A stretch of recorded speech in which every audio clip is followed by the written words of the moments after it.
I come this way before, travel through the open door. Circumstances navigated the path, and life happened oh so fast. No, it got lonely. Sometimes you see, I know we couldn't make it. Even when I'm off beat, I still land on my feet, and nothing can shake me, cause I know life took a hold. I never.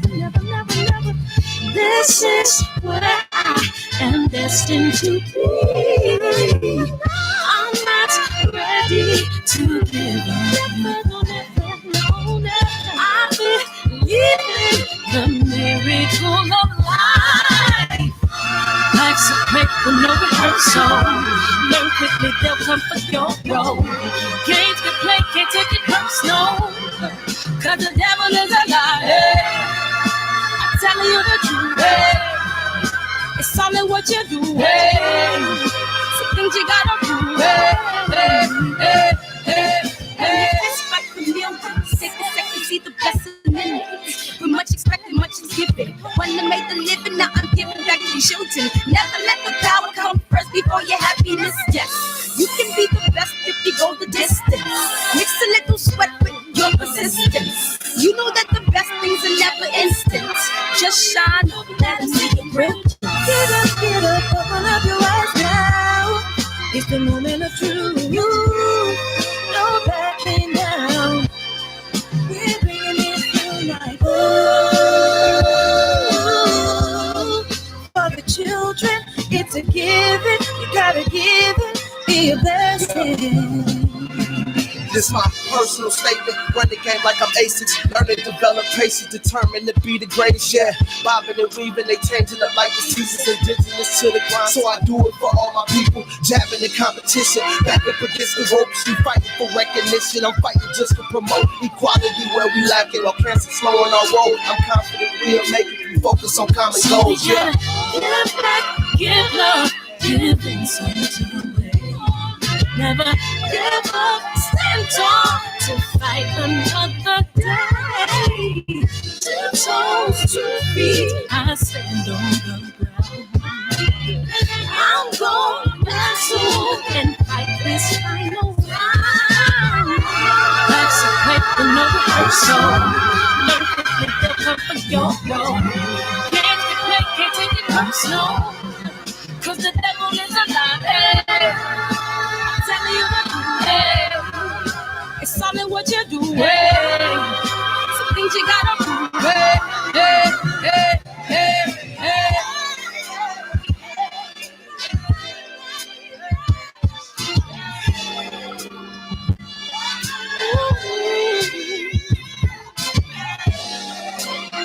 I'm gonna share what that I have and get to those in me.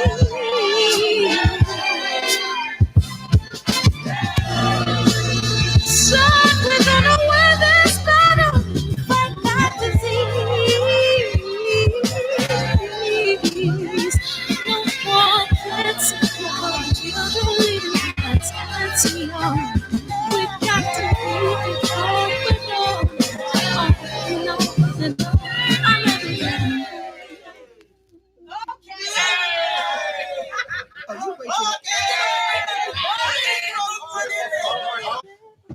Great job. Hey.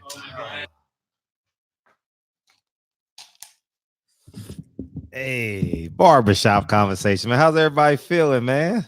We made it. We did it. I did it. Damn, we got more likes than people in here. That's the first time in the history of our live. What up, Blue Hunnets? Let's see who was first in the building. What's up, Mr. Finesse, man? You couldn't miss the show, huh? What up, Batman? We got a new Kratos.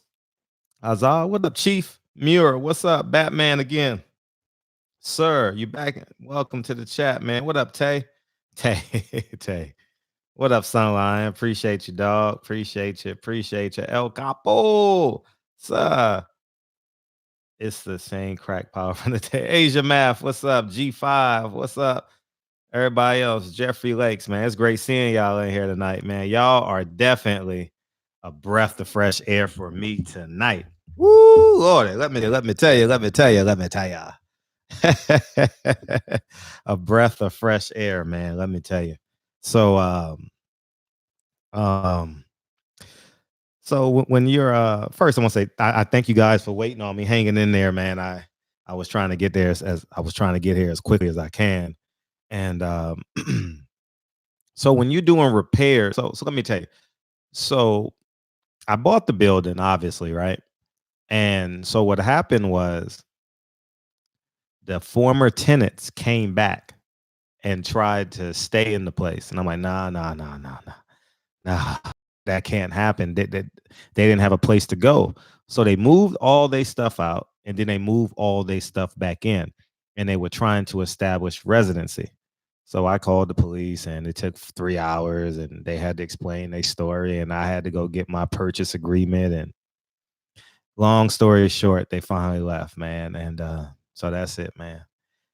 Man, so that's basically what happened. And the irony about it is, if you follow my Instagram, I mean my YouTube, the damn place is demoed. Like it's not in livable condition. You know what I'm saying? So at the end of the day, it's done. Shout out to the LAPD, y'all. The LAPD. Shout out to the LAPD, y'all. Shout out to the LAPD. Wow, never thought I'd be saying that in my life, man. They helped me a great deal, man, because they went by the law. You know what I mean? They went by the law and it freaking worked out. You know what I mean? So shout out to them, man. And welcome to the chat, man. So we got work to do. We waiting on we got a letter to come in, and I am convinced. I believe. Let's use the term I believe. I can fly. I believe I can fly. I believe I can touch the sky. Think about it every night and day. Won't y'all join me? Spread my wings and fly away. I believe I can soar. Come on, 8th grade graduation, y'all. I see you walking through that open door. Okay. Some of y'all old motherfuckers. And the other one was, although we go till the end of the road, still I can't let go. Whose middle school graduation, elementary school song was that? Or the Whitney Houston song? What was it? How does it go? The Whitney Houston song? At your pre-K graduate? Oh, yeah, you young, TB. You 22, right? You 23. You Michael Jordan, right? 23. Oh, man. Get on me. Hey, I'm just happy to see y'all. I ain't lying to y'all. What up, Dave? See, you had that? Will Purdue, you had that one too? The Whitney Houston song was the other one when I was in middle school and elementary. I believe the children are the future. Teach them well and let them lead the way. Show them all the beauty they possess inside. Come on, y'all. Give them a what? Come on, finish it. Give them a what? Come on, then I'll cut it. Give them a sense of.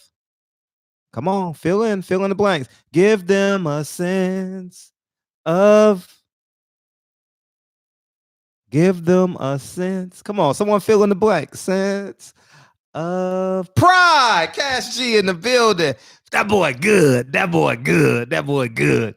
West Virginia have no idea what we're talking about right now. I'm sorry, West Virginia and Mark Wunderlich. I'm sorry, y'all have no idea what I'm talking about right now. But that boy good. That boy good.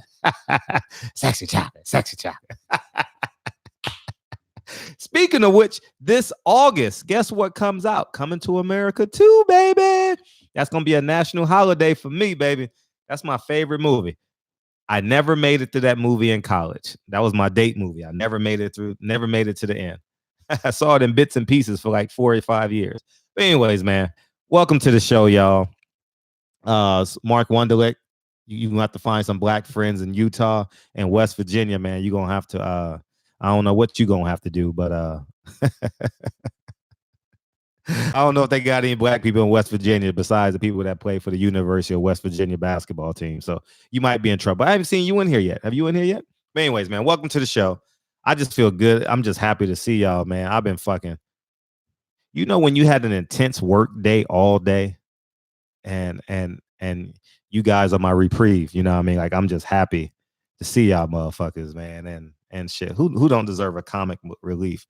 So, the logistics of the show. Don't forget, March 25th, 9 a.m., Grant Sawyer Building, 555 East Washington, the Nevada Athletic State Commission hearing. Halfway. Okay, you know. Okay, good. Okay, all right, Mark Wonderlick, you're forgiven. And for those of you who get 3 minutes, I would love for as many people to come as possible. Feel free to come. I'll look forward to seeing y'all. I will be there. It's a same day trip for me. Vegas is right up the street on a plane, basically. And March 25th, 9 a.m. All right, the Nevada State Commission. I'll start posting that every day moving forward. So West Virginia has black folks. Randy Moss is from there, I believe. Yeah, he is. And he went to Marshall. We are Marshall. Remember that? So all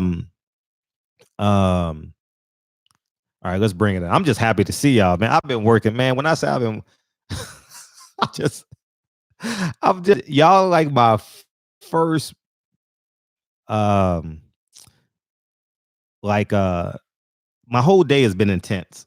My whole day has been intense because I have Kennedy working with me all day, and I'm so anxious. You know what I mean? Like, oh, Kennedy, don't do that, because we're demoing like the bathroom, and we just got to tear stuff apart, and I got to keep Kennedy in a certain area, and then I had to deal with the police for 3 hours, and you know what I mean. So I'm just happy to see y'all tonight.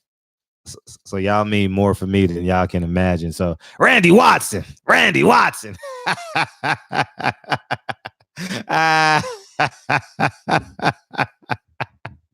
my God, dog.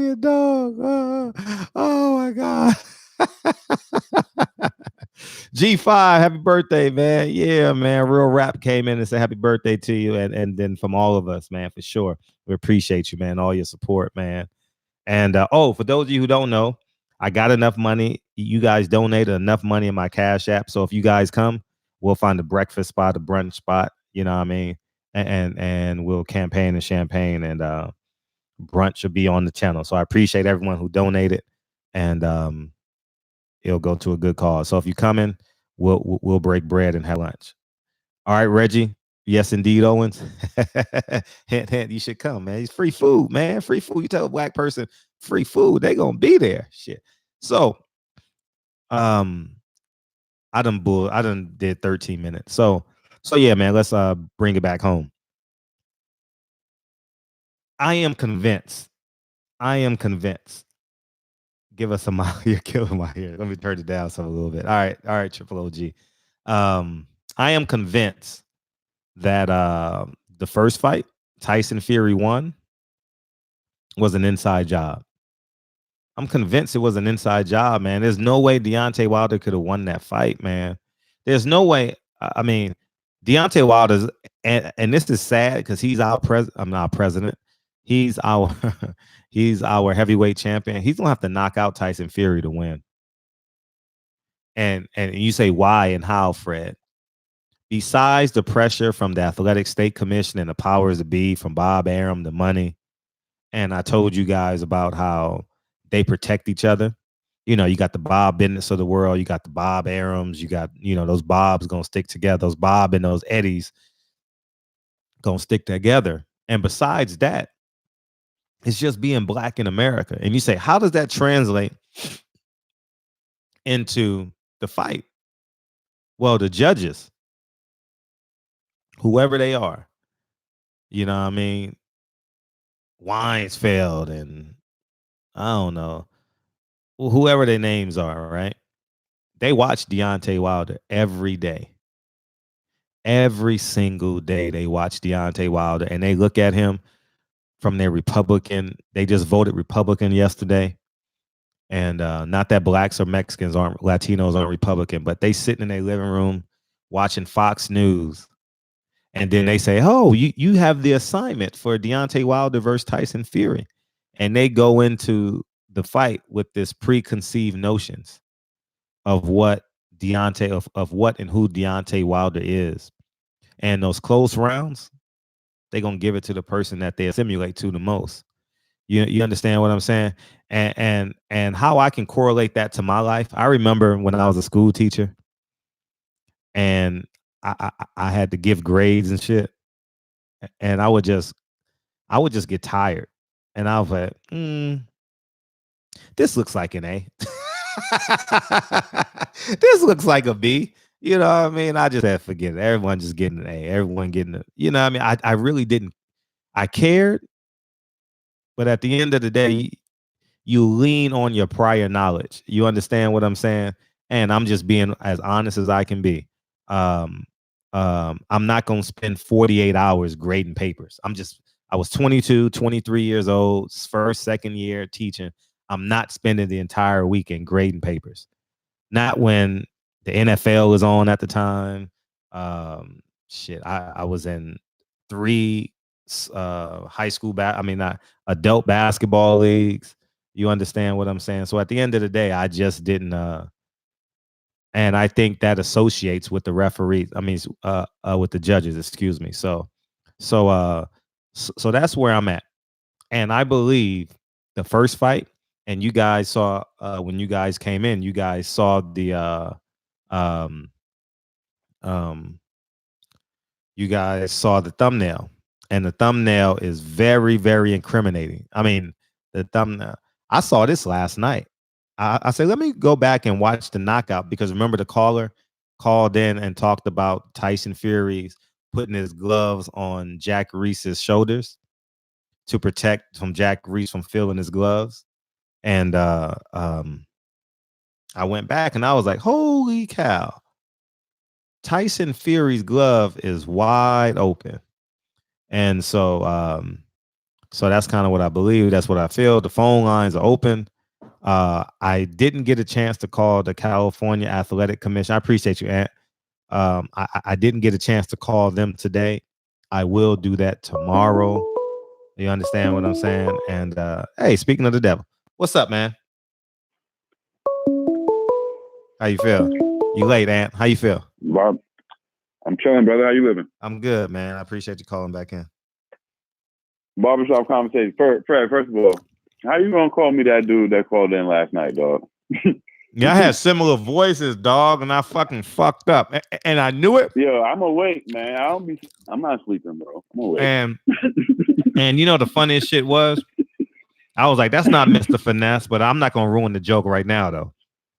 I said, fuck it. Nah, you had Cash G and Mia clowning me and shit. I know. But I didn't want to ruin it though. I was like, fuck it. It's too late now. It's too late now. Yeah, that's how I go in the barbershop sometimes. You know what I'm saying? It's all family here. But nah, I wanted to say, I ain't gonna stay on too long. I just wanted to say, as far as what you was just talking about with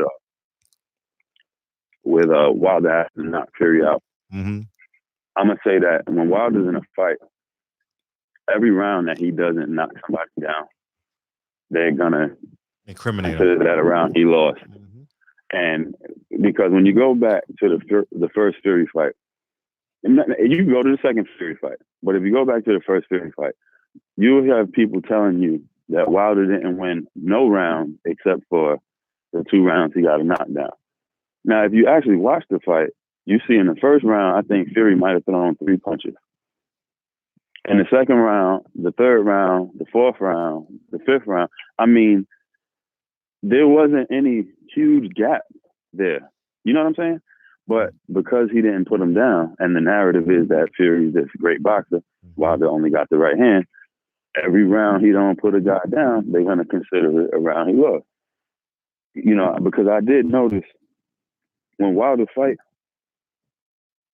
there's a lot of things he does do that's unorthodox. And constantly, especially if you're listening to the commentators while the fight's going on, they'll constantly tell you about all the things he's doing that you're not supposed to do, right? Mm-hmm. But when he does do the things that he does do right, it's like the only thing they could talk about is the right hand.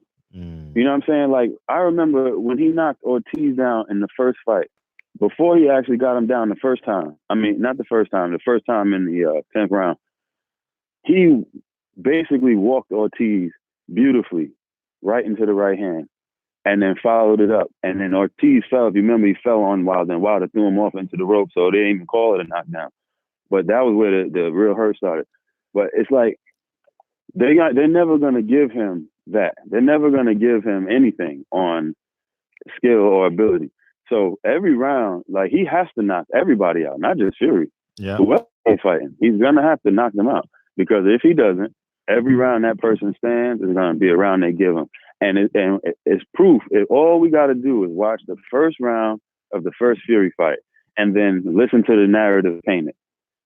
You know, this guy, man, he's got so much shit to deal with. And then he got those barriers of the narrative, the media, the commentators. Mm-hmm. And then you put on top of it, he in the ring with a dude that was probably on PED. We don't know that. So I'm gonna say I don't know that. I'm just thinking that's why them tests ain't come out yet. But a dude that might have been on PEDs and a dude that's in there busting him in the head with bare knuckles. Right. Look at all the shit this guy got against him. You know what I'm saying? That's why I love what you're doing, Fred and Young Pharaoh. Man, salute to that brother. Mm-hmm. You know what I mean? You guys are boots on the ground and y'all not just talking it, y'all doing it. And I want to say one thing before I close out. For all y'all that be calling in here, because it was not just the caller the other day. It was more than one person that said this. If what you're hearing when you hear Drew Titan cooking, or Reggie Owens cooking, or Young Pharaoh cooking, or Fred cooking, or Tone Brown cooking, if what you're coming out, or Real Rap cooking, if you hearing all of that, and what you're coming out of that with is these dudes are crying, then this might not be for you. Facts. You know, we've already established that everybody ain't coming on this trip. Mm-hmm. So if you're getting out of this show whining and complaining, if that's what you're taking away from it, you probably should tune into something else. You know what I'm saying? Because in the barbershop, all we doing is building. Mm-hmm. And when I'm hearing my brothers cooking, I'm not coming away from that feeling down or like something was taken away. I'm feeling like something was added to my motherfucking day.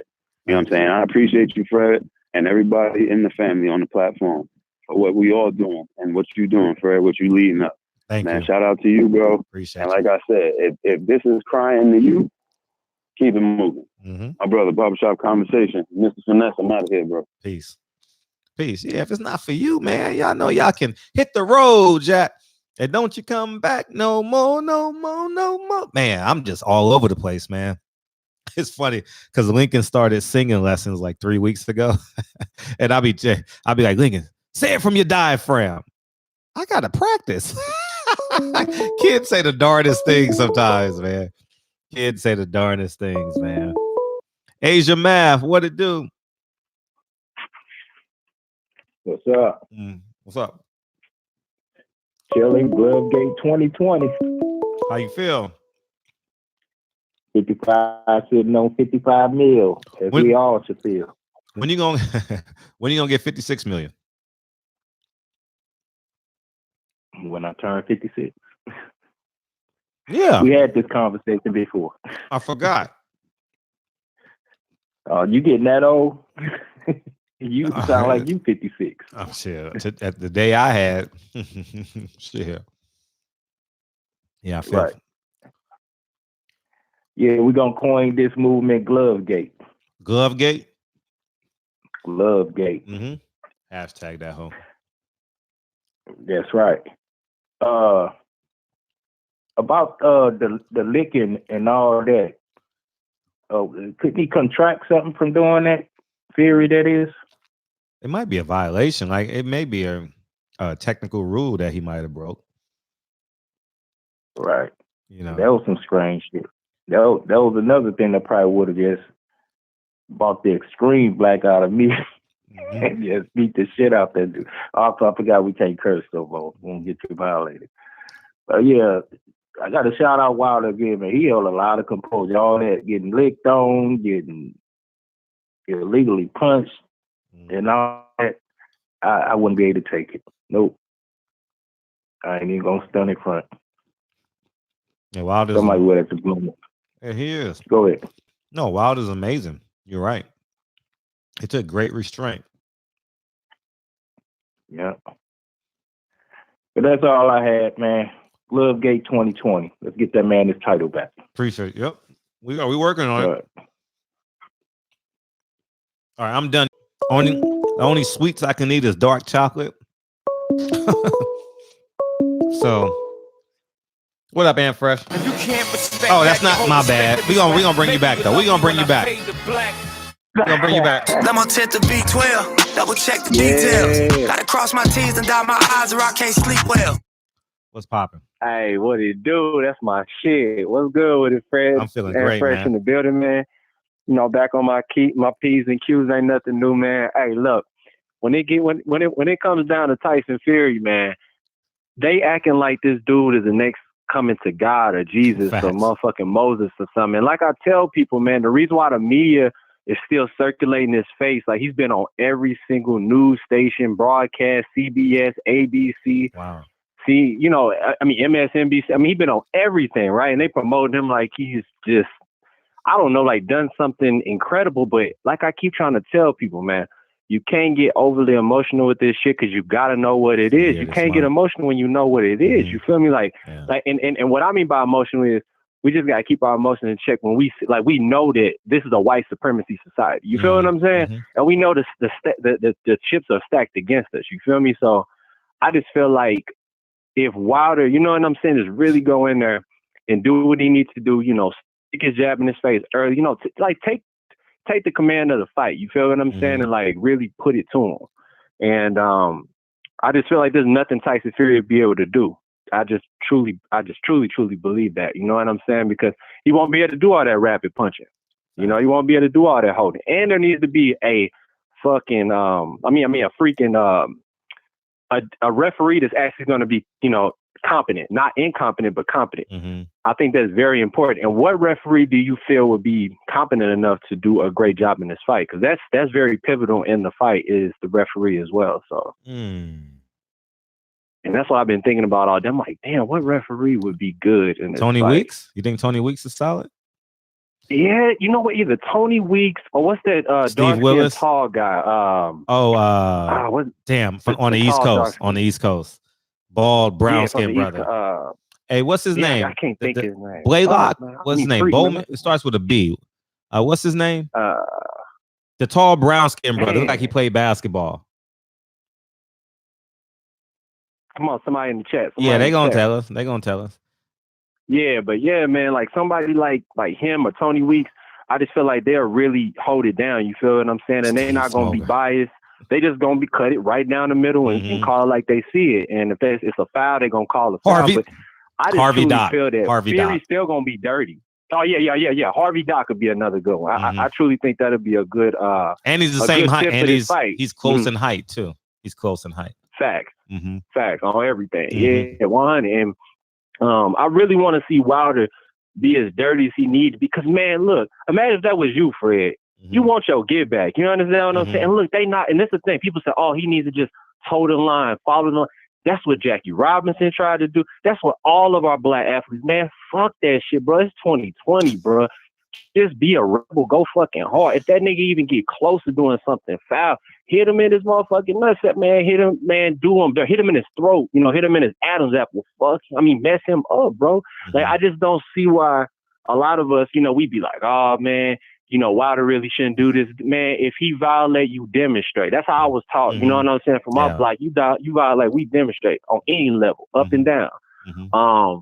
But yeah, man, another thing I want to touch on too is about the conversation of, you know, the best boxer of all time and all that. People are saying just because Tyson Fury got this win, he only has like 30-something wins, and he only has 2 more fights left on his contract with Frank Warren and ESPN and stuff. And he said after he fights Wilder and he fights Joshua, he's going to retire and say he's going to be the best of all time because he's won all the belts. There's no way in hell that somebody who left the game, you know, he was on mental health, whatever the hell he called himself, is going to be the best boxer. That's just, that's horseshit. There's just no way that he's the best. And I just get tired of trying to say, oh, well, he beat the man to beat the man, and Wilder is the man to beat the man. Man, get out of here, because once Wilder get his belts back, he going to knock Joshua out. He going to take care of Dillian White. And to be honest, he can ride off into the sunset after that. He really don't even need to fight, because I know Wilder said he want to fight, what, 4 or 5 more years, and he said he's out of here, something like that? 40 when he's 6 years. last year. So it's 5. Yeah, I now. was man, I'm gonna be real. Look, I would love to see him fight that, but just on some real, bro, that's a lot of wear and tear. And if he can just give us 3 or 4 more years of top fights, 3 fights a year, man, I'll be happy with that, bro. You know what I'm saying? He ain't gave us highlight reel after highlight reel after highlight reel of knockouts. You know what I'm saying? And he's done so much for the culture in general. And I just cannot wait for him. Man, I can't wait for July. I can't wait to see him knock Tyson Fury out or even beat him on points and shock the world. I think it'd be more of a statement if he just dominated him and beat him on points and made everybody just eat their words and go, wow, he really can box. Because he can box. I've seen Wilder do it, bro. You don't win a bronze medal if you can't box. There's no way. If D comes in shape, he definitely can box. He can box to a win because it's always the fear of that right hand. Just think about this. Adrian Broner can box his ass off, right? We've seen Adrian Broner back in 2011. So he was one of the best boxers. He was the next coming to quote unquote Floyd, right? When it comes to skill, we just talking about skill, not all the answers, skill. And he still didn't make the Olympic time. I know he went to prison or whatever, or he was on whatever was going on with him, but he didn't make it. It was a whole bunch of people who did not make it. And they were very talented. I think Frankie Gomez was super talented. He didn't make it. Oh, Frankie, man. Me and Frankie was from the same. I mean, he was crazy. He was from LA. You feel me? East he LA was area. Super talented. You feel me? Yeah, he was. So that's why I try to tell people, don't act like the Olympics don't mean nothing, bro. You have to be elite. That's why Earl Spence made it. That's why a whole bunch of people made it. That's why if you look at the old greats, Antonio Tarver's, your Floyd Mayweather's, and Fernando Vargas always give black fighters their credit. He always say, man, Antonio Tarver, Floyd Mayweather, the best class of that 96 class of the Olympics when it come to boxing. That's why they was all medaling and killing it. You feel what I'm saying? So I just can't buy it when people, my original point is I cannot buy it when people say that Wilder can't box. We need to change that narrative and say he can box. He just chooses to knock people out. Bro, if we had that right hand that he has, which is a freaking hammer, a Thor, whatever you want to call it. It's like a superhero move. Why wouldn't you fall in love with it? It's natural to fall in love with something that works. That's laws of nature. Facts. But you know what I'm saying? But last but not least, man, continue to support Wilder. You know what I'm saying? Black love, you know what I'm saying? Black pride first. And man, hit that like button, hit the subscribe button for Fred, man, and donate what you can. Because like he said, man, he's fighting us. You feel me? He fight for us. So don't forget to donate. The long way. 100. I'm out. The long way. Peace. The long way. Yeah, keep on donating, man. Keep on donating. We gon' figure it out along the way. All right. So yeah, man. So what I was gonna say. Oh yeah, I appreciate your Omega Red. You're right. We act like he did cheat. He did cheat. We got a new caller. 724. What's up? What's up, Fred? Hey, who this? I ain't calling y'all no more at the same time. Always, yo, it's tough from PA, bro. Oh, what's up, man? How you feel? I'm pretending I know you. What's up? What's up? Yeah, you said you know me. I mean, I don't know. You said you wrote my joint down about when I talked about Spence and yeah, I remember. I remember. Okay, for sure. All right. I remember. Big move, bro. Why is everybody like crying about this fight? I just don't get it, bro. I mean, I don't get nothing about it. Why about people crying? Dude gonna come back, knock him out, and that's it. Yeah, but but when a man cheats, he deserves to be penalized. It's boxing. Boxing been like that for years. Showalter quit ducking. No, Showalter quit ducking when he punched. He won't get hit in the back of the head. No, I'm not talking about the back. I'm talking about the illegal when gloves. He hit him in the back of his head, ain't anybody gonna say nothing. Stop all this crying. Let him knock this dude out. Well, it is what it is. The greatest loss. Well, I'm gonna need you to cash at me some money so I can go to Costco and get like a lifetime supply of wipes and shit, so I can keep on crying. Cause I ain't letting this up. I dig it because I ain't one of these ones that just follow just to be following. You feel me? I don't just because everybody's calling in and they agreeing with you. I ain't that dude. I'm just saying I wish they quit all this crying because Wilder gonna win the next fight. Yeah, he gonna win the next fight. He gonna knock dude out. We don't need no excuses for this man. Yeah, but this is the same. But this is the same. But you're also speaking to the same spirit that caught the Bible in slavery. Hey, let me get the Bible. Oh, thank you, Master. Thank you. We don't want to go on that road because that's what I do for real. But I ain't gonna even go that road. No, it's the same thing. Like we're accepting. Fighting is no. It's the same premise. It's the same If premise. you watch the fight like I watched the fight, dude ducked his head. He got hit in the back of the head. Simple ducking. Stand up, use his jab, box him, and knock him out. That's all you're going to do. Yeah, it's that easy. Flat out. No, And I don't care if I go against me. I don't care if a million people disagree with me. No, that's just who I am. They just a man cheated. So you're gonna reward the cheater, okay, what? You're gonna reward the cheater. Say he cheated. You say he cheated. I said he boxed. All right, Boxing been dirty for years. I mean, I don't know what sport you want. I'm done. I'm done. I just can't take it. Because you know why I can't take, because I literally ain't listened to, I'm gonna be honest with y'all. I ain't listened to nobody's videos. I did listen to Ticket today. He had an hour stream today. I listened to it. I can't get out of focus. I'm sorry. I'm sorry, PA. I can't. And I can't get out of focus. I'm so locked in. I just can't. All I do is listen to Nipsey Hussle and Jay-Z all day to keep me motherfucking my mind say the goal is the goal. Whenever I want something, I always put Jay-Z on motherfucking rewind. Always put him on rewind because he always speaking about things I've never, in a lot of his songs, he's speaking about things I've never seen and never accomplished. You know, like when he's talking about art and shit, and I'll be just having this I'll be having visualization and shit. You know what I mean? So, oh damn, we missed you last night, doggy. We missed you last night, man. We missed you, man. I was trying to get you in, but you didn't call in, dog. What's up? Hey, what's up, President? I tried a couple of times, man. How you doing, man? How you feel? I'm good, man. What's up? Oh, man, hello, man. I seen you, man, call the commission on live, man. I said, they don't woke up the beast, man. Yeah, they woke me up. You're right. Fred, you don't play, man. I can't.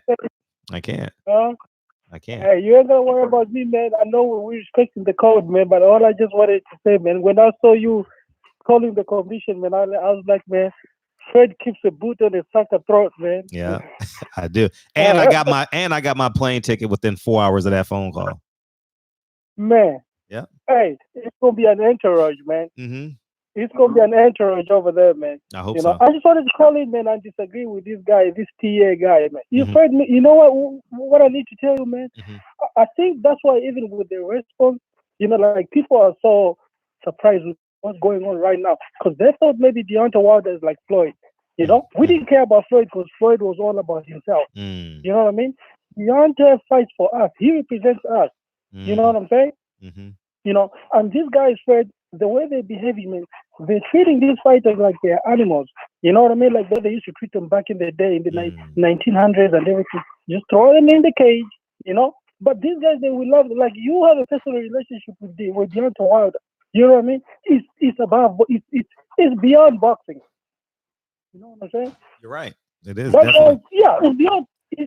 It's beyond boxing. So when you want to see Wilder go do his job there, after that, man, you wanna see him go to his family. You know what I mean? These guys are absolutely right. Absolutely right. You know what I mean? Mm-hmm. Yeah, you know, These you're right. Are not coming from, you know, so that's why they do not understand where you coming from. Where like, man, shout out to everybody in the chat, man. You know, so they do not understand where we're coming from, man. These are not animals. Okay, all we're asking for is a level playing field. Okay, you know. We're listening. Yeah, this guy is talking about no. Wilder. What Wilder gotta do is to go back in there and knock out the dude. What do you mean go and knock out the dude when the guy is cheating? Yeah, that's what I said. It's an unfair playing field. Unfair playing field. You know what I mean? Like we care about Deontay Wilder. What's up, Breon? Actually, I want when Wilder gets, because that's what he said. That's what he said. When he gets to 40, he wants to retire. Listen, if Deontay Wilder tries to fight at 41 or 42, I'll be one of the first to protest. I'll be like, now, D, I want you to go back and enjoy your family. You've made your money, man. This is a dangerous sport, gentlemen. It is. We're listening. You were listening. Keep going. Yeah, this is a dangerous sport. And these guys they want to behave as if this is soccer or basketball or whatever, man. Somebody, I don't know, haven't they heard that people have been dying recently in the ring? Mm-hmm. Huh? Do you want to see Deontay Wilder end up like Muhammad Ali? No, is that what you want to see? absolutely not. Absolutely Hell not. no. But no, Fred, you care. They don't. Mm-hmm. Gotcha. You know what I mean? Mm-hmm. I'm even done. Like, I don't even go to other channels and everything because it's a waste of time. You know what I mean? That's why I just come to. If I want to feed my soul with boxing, man, I just come to barbershop conversation because I'm not gonna be out there, man, wasting my time with a dude that probably has never been to a fight. Mm-hmm. He has never bought pay-per-view. Some of these shops, man, they are just out there, man, getting this fight through illegal streams. You know what I mean? You ain't never paid for a fight, so why should I be wasting my time, arguing with you? No, you can't just come on this channel and start saying, no, why are you guys crying foul? There's irrefutable evidence that has been provided. You know what I mean? All these guys that are coming on the chat, insulting us and everything, they don't want to look at the evidence. Exactly, man. So that's why I say, get out of the way, let the people that are real boxing fans handle this situation. I don't know. Some of them, we know what, friend? Some of these guys are even worried about losing. That maybe if we go to court, we'll lose. No. Guess what? Awareness has been raised. Next time, trust me, when Deontay Wilder and Tyson Fury get in the ring, trust me, everybody's going to be watching those gloves, man. Yep. We're going to be watching every move. Facts. You know what I mean? So, and I know, man, you got access to. Make sure next time when Deontay Wilder fights, he should get his own water, food, everything, man. He shouldn't trust nobody, man. I agree. It's ridiculous. You know what I mean? And these guys, they are so trusting, man. Now, let me ask you a question. If you look at the Maidana fight, the first one with Floyd, didn't the Intercommission approve those gloves, Maidana's gloves? Yes, they did. But Floyd said no. Yeah, you're right. Because they had to. Yeah, if you don't call off the fight or whatever it is, but nobody was looking out for Deontay Wilder. You know what I mean? And this is the heavyweight division, man. You're right. This is not the welterweight division where these guys. You're right. They punch their crazy. You know what I mean? This is a heavyweight division, man. You get hit by a guy that's 6'9", 270 pounds, man, in the back of your head. Do you think you'll be able to stand? Come on, man. You know what I mean? I mean, if boxing is gonna be daily like this, trust me, I'd rather just say, you know what, Wilder, just retire, man. Go back to your kids, go back to your wife. I care about Deontay Wilder more than I care about him being put in there like he's an animal. They don't care, Fred. You're right. And that's why they care where you're coming from. You're right. You know? Yeah. You're right. It's so disappointing, man. And you know what?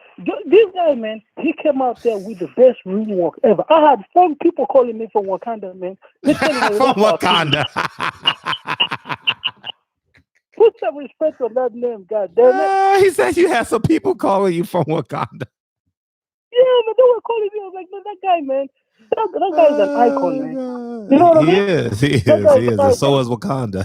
He didn't have to he didn't have to do all that black excellence. He did it for us, man. I know he did. Floyd, Floyd would have been thinking about the money because he's all about himself. You know what I mean? And they still he's all about himself. And he still is. Man, nobody cares about. You know how many times I've been to Vegas and I've never even been to a strip club, man. I said, man, keep it. I'm not going to spend my money because you are all about yourself. But look at Wilder. You know, even look at that interview that you had with Deontay Wilder, man, in LA. You know, you remember when you tried to tell him, say it, man. I know you were, because they're afraid, man. You know, man, I read your language, but you're like, say, dude, like you want to say, man, I'm a millionaire, but he said, nah. You know? Yeah. So these guys, man, you know, forget the haters, man. We're gonna do what we do. You know what I mean? We're gonna do what we do. Keep inspiring the black people, man. You know, then you know what? One of the guys, man, that was saying in the chat said, "Oh, mental illness, you know, in the black community is high."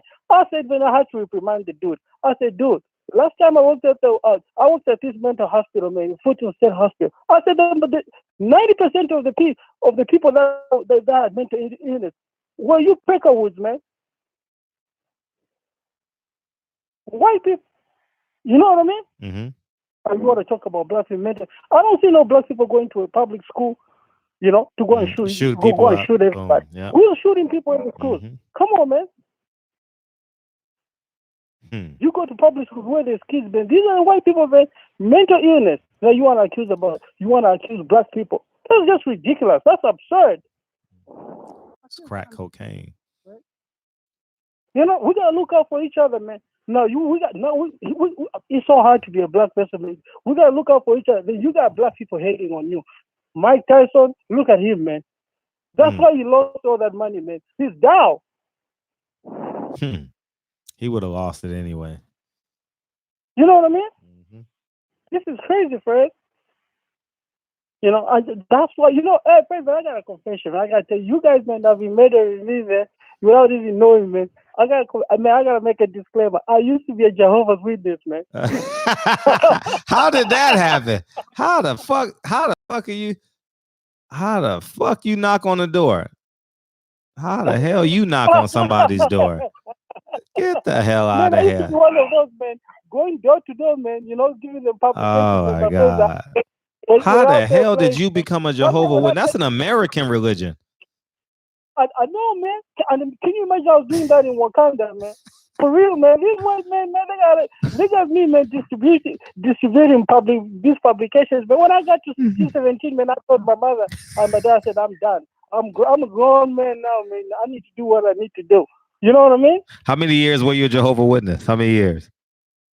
Right, man, I was deep, man, like 17 years, bro. You know? That's what come on, Fred, don't laugh at me, bro. That's the epitome of a white man's religion, Jehovah's Witness, dog. That's not in Africa. How the hell Jehovah's Witness is in Africa? Man, these people are all over, man. How do you think they come and take over the land, man? It's all that foolishness. That's why when I got to 17 years, I would never think that they had Jehovah's Witnesses. I mean, I know they do, but I'm just saying, like, in Africa, who would fall for that shit? You. Hey, you in Africa, and they say you want to be a Jehovah's Witness. Nigga, I'm in Africa. I don't need religion. Man, that should have been the answer. That should have been the answer. With one hand, man, they gave us the Bible, man. With the other one, they slapped us and took over the land. That's what I feel for Mugabe, man. Mugabe is my hero, man. You know, you look at that shit that was going on in Zimbabwe, man. But anyway, we managed to take back the land, man. You know what I mean? Yeah. Shit. You know? Yeah, man. So that's why, man. The reason why I brought religion, man, I just wanted to tell you, I said, man, Deontay Wilder, man, he doesn't really have to worry about pleasing the people. Look at what they did to Jesus Christ, man. You know what I mean? Yeah, look what they do. And look what they do to Jehovah's Witnesses on Saturday morning. Hey, listen to this, bro. Hey, when I was a little kid, I did y'all bad to the motherfucker, dog. Man, I had so much fun with y'all, man. Oh my God. Dog it, man. You were knocking on doors. Are you ready for the return of Jehovah? Well, fuck you too. And that's all they want to talk about. No, that's from Friday, man. It was a joke. It was from Friday. They talk about, man, it's paradise, man. They talk about they want to promise you so. I told my parents, I said, no, I want my paradise now. You know what I mean? What about if you're wrong? I can't come back to you and say, oh man, I wasted my life when I was on earth, man. Where's the paradise? I'll be dead. It'll be too late. So let me get my paradise right now.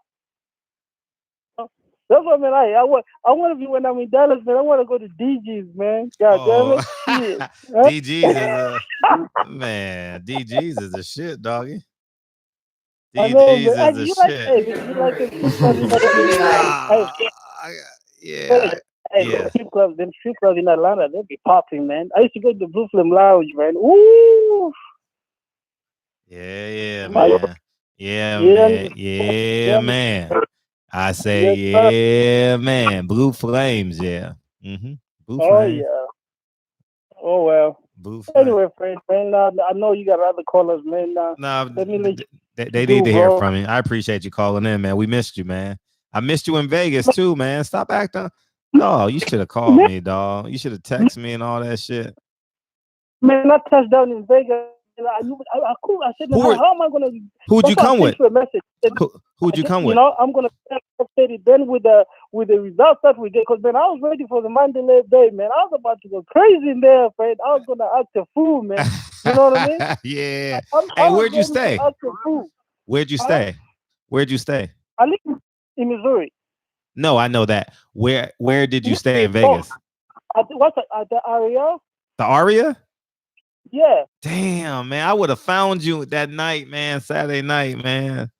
Damn, man. That would have been epic. Man, after the results, man, everything just went down spiral, man. I was like, man, what the hell's going on, man? I was so confused. Then I was thinking about you. I'm like, man, afraid he got to deal with all these followers, man. He's got to let me know. I mean, nah, just please, man. You know? The community would be great to see you, man. The community would be like, oh shit, Wakanda. Man, Wakanda was gonna get loud, man. You know, you're gonna see, man. I'm trying to make it on the 25th, man. You know what I mean? I gotta support the movement, man. I'm gonna try my best. You know what I'm saying? Oh, that's love. If you gonna drive out here, Selena, peace. Yeah. Good night, Selena. I appreciate you, man. Thank you, Queen. Appreciate you. Yeah, man, I'm gonna try to make it out I'll there. Be there 9 a.m. I'll be there. I get in at 7 or 6, whatever time I get there. All right. All right, get off my phone. Get off my phone, man. All right, baby. Appreciate you all the time. Yeah. Wakanda, baby. Wakanda. Welcome to Wakanda. So, yeah, man, don't forget, as he just mentioned, March 25th, 9 a.m., the Grant Sawyer building. We're going to meet at 8:30 at 555 East Washington. 8:30. Okay? We'll meet there, and you have 3 minutes to speak, and it's going to be a good time. So, waiting on, I believe her name is Asia. I was waiting on her to come in, and she wrote up the email that we're all going to send to the Nevada Athletic State Commission. I'm waiting on her to come in, but she ain't came in yet. And I'll have the info for the California Athletic State Commission tomorrow. I'm definitely going to call them tomorrow, and we'll move forward from there, because it needs to be an investigation on that first fight. And the fans really need to know, like, what are the rules of the gloves? You understand? Because it's blatantly obvious, man. At this point, it's blatantly obvious, and the whole world knows now. The whole world knows. I don't even know who disagrees with it now. You know what I mean? The only person I saw was I saw Jeff Mayweather, and that's it. Who else? Young Pharaoh did a video on George Groves, and that's it. And that's all I know. You know what I mean? And even if nothing is wrong with the glove, he still hit him with an open palm. It's like flopping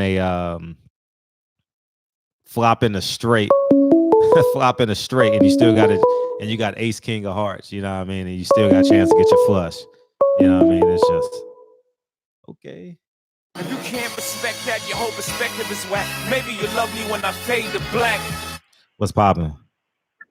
My nigga got my intro. Hey, what's good, Fred? Oh, I'm good, Fred, man. I'm good. I'm great. My nigga, what's good, man? Salute to Barbershop Conversations, man. Salute to all my real niggas in the chat. Hey, bro, I'm actually straight up, bro. Like, what's up with ESPN, man? You know what I'm saying? Like, normally, bro, like, ESPN to tell me some shit that I don't give a fuck about, you know what I'm saying? 16,000 miles away from America, but ain't nobody saying nothing about these loose laces, and you know what I'm saying? This cat whole fist in the wrist, man. Man, come on. Like, man. It's quiet than a motherfucker, man. Like, you know, like even Stephen A. big mouth having ass, man. Like, I ain't never seen him talk this much boxing, you know what I'm saying? And he ain't saying shit. He's not. And like, I ain't watching nothing, dog. I'm serious. I ain't watching nothing because I can't I can't get distracted. So y'all, every time y'all come in with information, it's brand new to me. I ain't watching nobody's videos or nothing, probably for the next 60 days. Like, I can't, because I got to stay focused. I got to stay aggressive on this issue. And I can't let a video come in and make me soft and having me second thought. So I'm being honest. Facts. Well, shit, I mean, I mean, if it's gonna be all that, then shit, Fred, you already know what you got to do. You got to get back to cutting weight. You know what I'm saying? You got to get back to the gym. You know what I'm saying? Like, you know what I'm saying? It's 24/7 on them, bro. Because you know, it really shocked me, man, that you know, they speculate about, you know, black athletes. You know, they'll reach and grab where there's no smoke. And I mean, you have clear evidence, man. You have clear evidence. You know, I'm no Pharaoh, you know what I'm saying? I'm no you know, videographer, man, but you know, like the little shit that I sent you, bro, on the 72-inch, like, you know what I'm saying? Like, we could see the left laces was loose. You know, we could see that shit, bro. And for anybody that's denying the fact at this point, you know, like, just like how you say, Fred, bro, you in the way, man. Yeah, you know what I'm saying? That's like, how I feel. Anybody, yeah, like, cause bro, like, it's clear evidence, bro, at this point, like, and it was sad.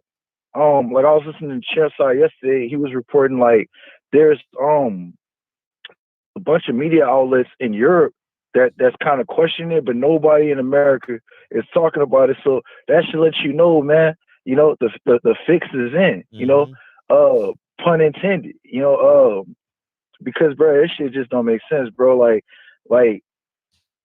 for this dude to be a foreigner, you know what I'm saying, number one, come on our soil, you know, and try to do the champ dirty like that, you know, that's why, you know, I got respect for the champ, and it makes me question everything that old media was putting out, because if the man wanted to use an excuse, you got the perfect fucking, you know what I'm saying? Like, that's the perfect fucking, I mean, it's not even an excuse, it's a fact. Like, there's video footage, you know what I'm saying?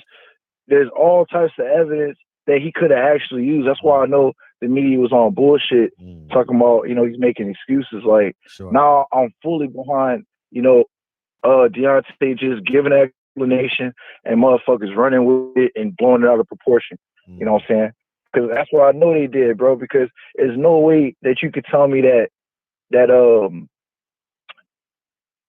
still not gonna report on Kovalev. You know what I'm saying? We ain't gonna forget about that. Then you got this whole Jimenez situation with Deshaun Crew, you know, with Fashawn. You know what I'm saying? So it's like, bro, a lot of bullshit going on right now, man. You know what I'm saying? And that's why we need people like you know, boots on the ground, you know what I'm saying, to lead it. And everybody, hey, look, bro, I ain't gonna bullshit. Like, first thing in the morning, I'm calling in, man. I ain't gonna bullshit you, bro. Like, that's why I'm like, look,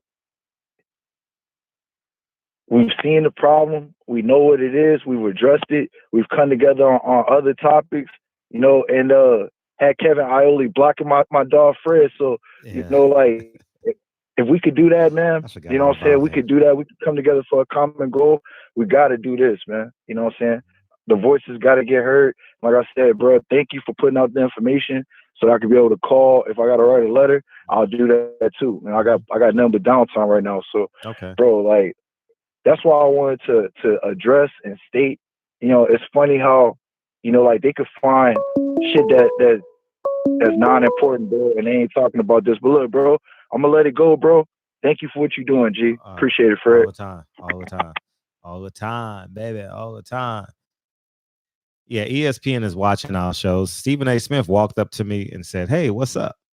I ain't lying, because you know I don't have a credential, so I'm just in the MGM. Him and the security guard walked up to me and was like, "Hey, what's up?" I was like, "Oh." Well, you know, me and Stephen A. Smith have epic debates, though. Like, because I stand up to Stephen, like, and I respect his intellect, I respect his smartness, but you're not gonna trick me with 5 4-letter syllables in a row. I don't fall for that shit. You ain't gonna filibust me to death. Yeah, I ain't fall for that shit. You know what I mean? Shit, I got uncles that get drunk every Friday night, or had uncles that got drunk every Friday night, Saturday night. Shit, Uncle Boo Boo, what up, man? Hopefully you made it to heaven, dog. Hopefully you made it to heaven, man. So, yeah, if there is, I mean, is there heaven for an alcoholic? I don't know. So, but yeah, we'll figure that shit out later.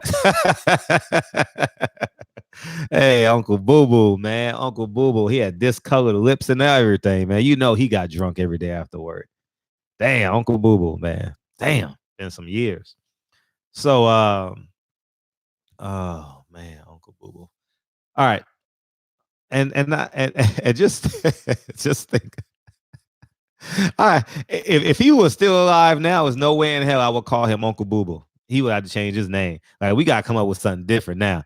Ain't no grown man calling you delicious dog. 281, man. What's up? What's up, Fred? What's up? Hey, how you feel? I'm doing great, man. I can't complain. God let me wake up this morning. Amen. Tell God to wake us up tomorrow morning. Can you put that favor in for us? Put that favor in for us real quick. One time. Hey, but anyway, I know we still on this cheating Tyson Fury. And I'm noticing that the argument that the other side is always trying to come with. The first thing that they're always screaming is, they're trying to say the gloves were tampered with. And I would like to say, let's not say the gloves were tampered with. Let's just say they didn't lace them up correctly. You know what I'm saying? But, no, they weren't tampered with, but they're not laced up right.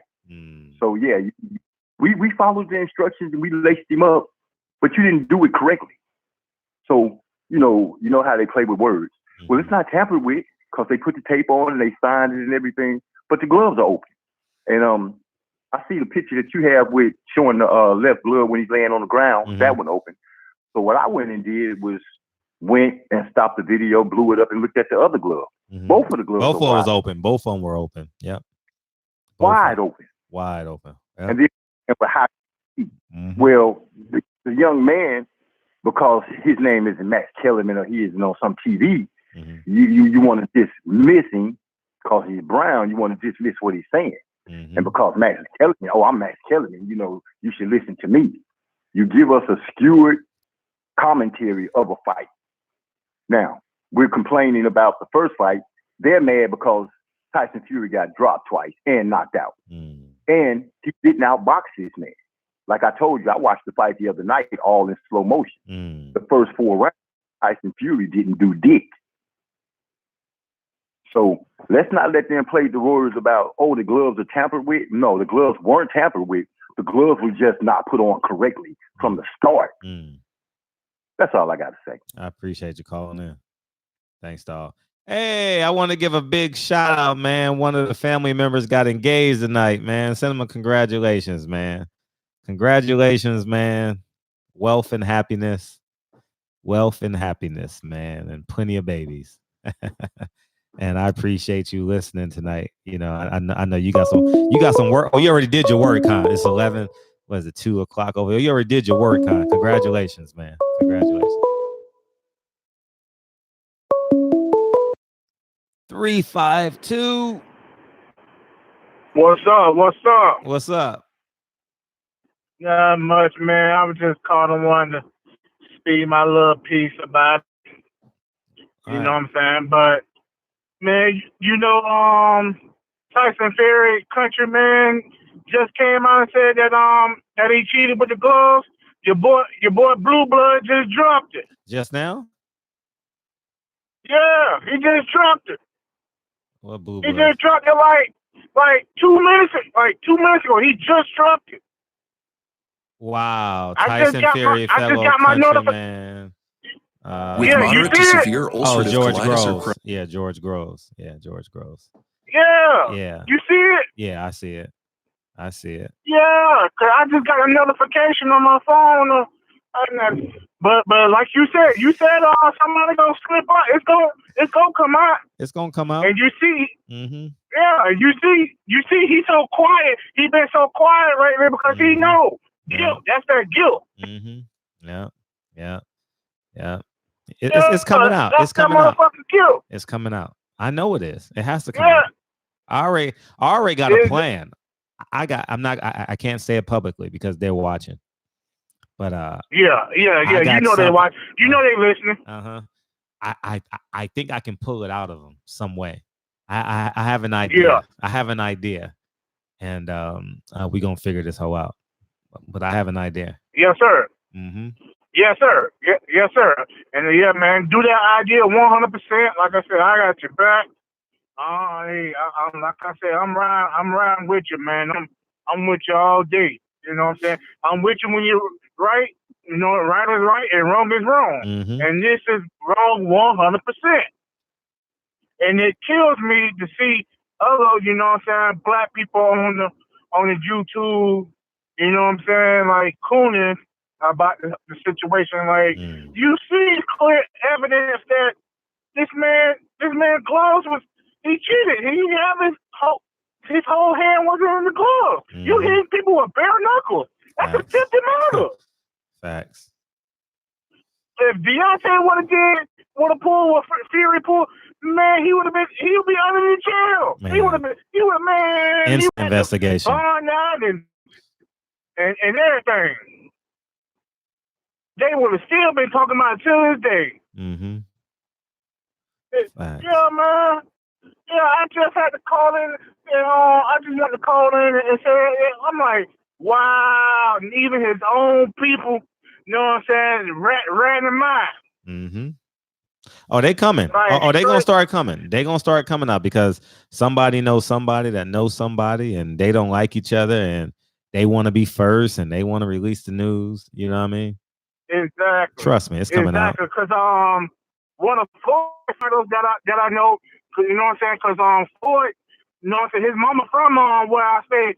Because you know I'm Florida, I'm Central Florida all day. Okay. His mom's from his family is matter of fact, his family is next door neighbor to my mom in Florida here, or whatever, about 30 minutes from Orlando or whatever. And one of his fathers was telling me even about the Charlo water bottle situation. Was like, man, that situation would have happened to him. Because every trainer I talked to a couple TMT trainers too, and was saying like that whole situation, even with the Charlo, with the water bottle situation. That was even fishy. Someone right by that too. You know what I'm saying? Like, of course, the setting commission, like, oh, it was nothing but water about.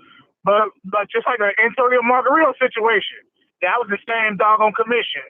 But the California commission was saying that, oh, we don't have to inform the other corner of activities. We don't have to let them know. Which is, I feel like that ain't right. That's a bunch of bull.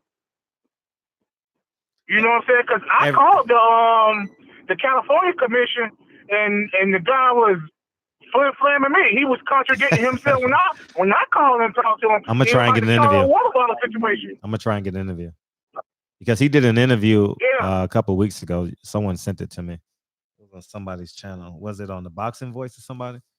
The bald head white dude. Yeah, him. Yeah. So. Yeah. You know what I'm saying? Yeah, him. That was he. Somebody did the dude. What's his name on YouTube? He did an interview too. Who's that? And he Carcino. Yeah. Oh, Carcino. That may be where I saw it. That may be where I saw it. Carcino. Yeah, that's where you saw it. Yeah. Yeah. And when I called the commission, the Los Angeles commission, they gave me a flim flam too. Really? You know what I'm saying? That's a bunch of bull. Like, how you not gonna inform the other corner of activity of what's going on? Like, right is right and wrong is wrong. Yeah. You know what I'm saying? Semantics, especially. Yeah.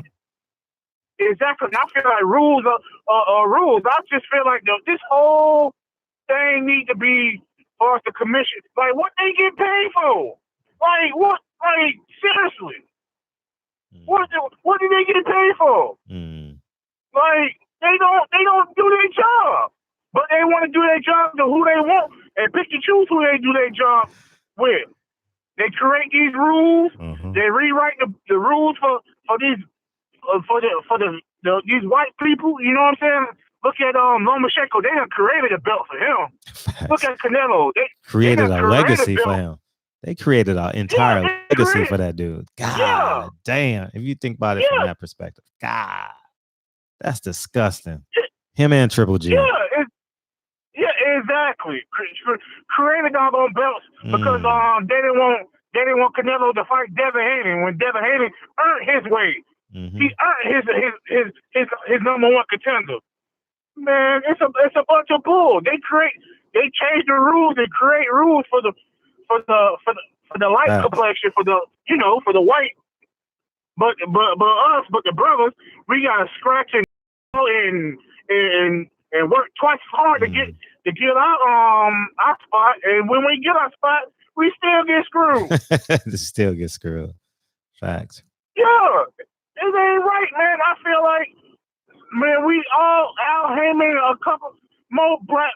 I feel like black people that has money and investors, we need to start our own league, our own boxing. Rewrite. You know what I'm saying? Create our own boxing, man. Create our own rules and regulations. Because it's not right. They create these belts. It's already too many belts as it is. Way too many. It's way too many. You don't know who is who. Like it's crazy. But yeah, I just wanted to call in and speak up on that, man. Like your boy Blue just dropped that. I appreciate you calling in. Thanks for letting me in. I love the title of it too, because it piques your interest. Yeah, even though I already know the story. Yeah, I like the title. I might double back and do something on it too, just because it'll keep the momentum going. Exactly, because we need to call it spade a spade, man. This need to be exposed. It need to be done. And then what pisses me off with ESPN and Fox and all that is they talk crap about the YouTubers, but they get their information from the YouTubers. Facts. All the information. Yeah, they get all the information. We the backbone. You know what I'm saying? The fans. We the backbones of boxing. Because like you said, they only cover boxing when it's a big time fight. You know what I'm saying? Which is that ain't right. You know what I'm saying? If you're on a sports network, you're on a sports channel, you're supposed to cover the sport 7 days a damn week. But no, they pick and choose who they want to doggone come after. You know what I'm saying? Like the what's his Sergey Cola. They ain't want to talk about that. Now watch how they gonna try to bash Tank with Tank situation. That's what I say too. Yep, Tank and Earl. Hope they ready. Yeah, Tank and Earl. Hope they ready. They already coming after Earl. Yeah, Tank and Tank next. The upper room. they next. They gonna try to come after them next, man. Like straight Big up. Facts. Big facts. And it ain't right, man. It's not right at all. But yeah, man. Like I always tell you, what I always tell you, all of them go get exposed. All of them. What pissed me off is Stephen A. Smith talking about today. He don't think Wilder should take the rematch. It ain't a good idea. Why the hell not? Ain't a good idea. Why the hell not? To get revenge on something that you got screwed about, and you can rewrite the history. You can rewrite the wrong. You feel me? I feel you. Yeah, man. It's like they just piss me off, man. Like for real, it's just a damn shame. But man, we gonna get that green strap back, and when we get it back, AJ and Eddie Hearn, they go steady run. How they many gonna of them? run for their damn life like they How did. many of them are you mad at? Doing. How many? Huh? How many of them are you mad at? All of them. All of them. Max Kellerman, Stephen A. All of them. All of them. Cool. All of them. You love all of them? All of them. You love them all. All of them. Selena, you supposed to be in bed, Mama. What you doing? Selena for life. Supposed to be in But bed. yeah, I just want to call in and say that like yes sir, Blue done dropped that hammer on their fuck asses. As he should. Yeah, man. But yeah, stay on their head.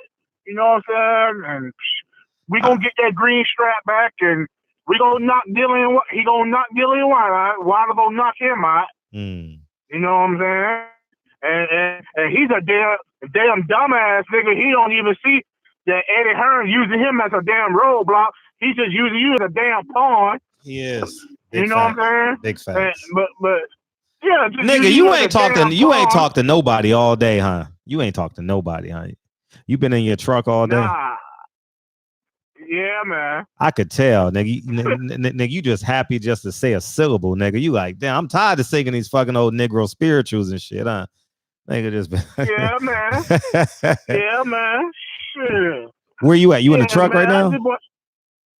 Huh? Yeah, I'm in the truck right now. I knew you was a truck driver. I knew it, nigga. I knew it. You like, man, this phone call got me in touch with civilization, nigga. Nigga, don't you know you've been talking to yourself for 15 minutes, nigga? I went and made me a sandwich. You know what I mean? Shit, man. Yeah. I knew it. I knew it. You ain't got your partner with you tonight? Or you? Nah, I'm good. Nah, not tonight.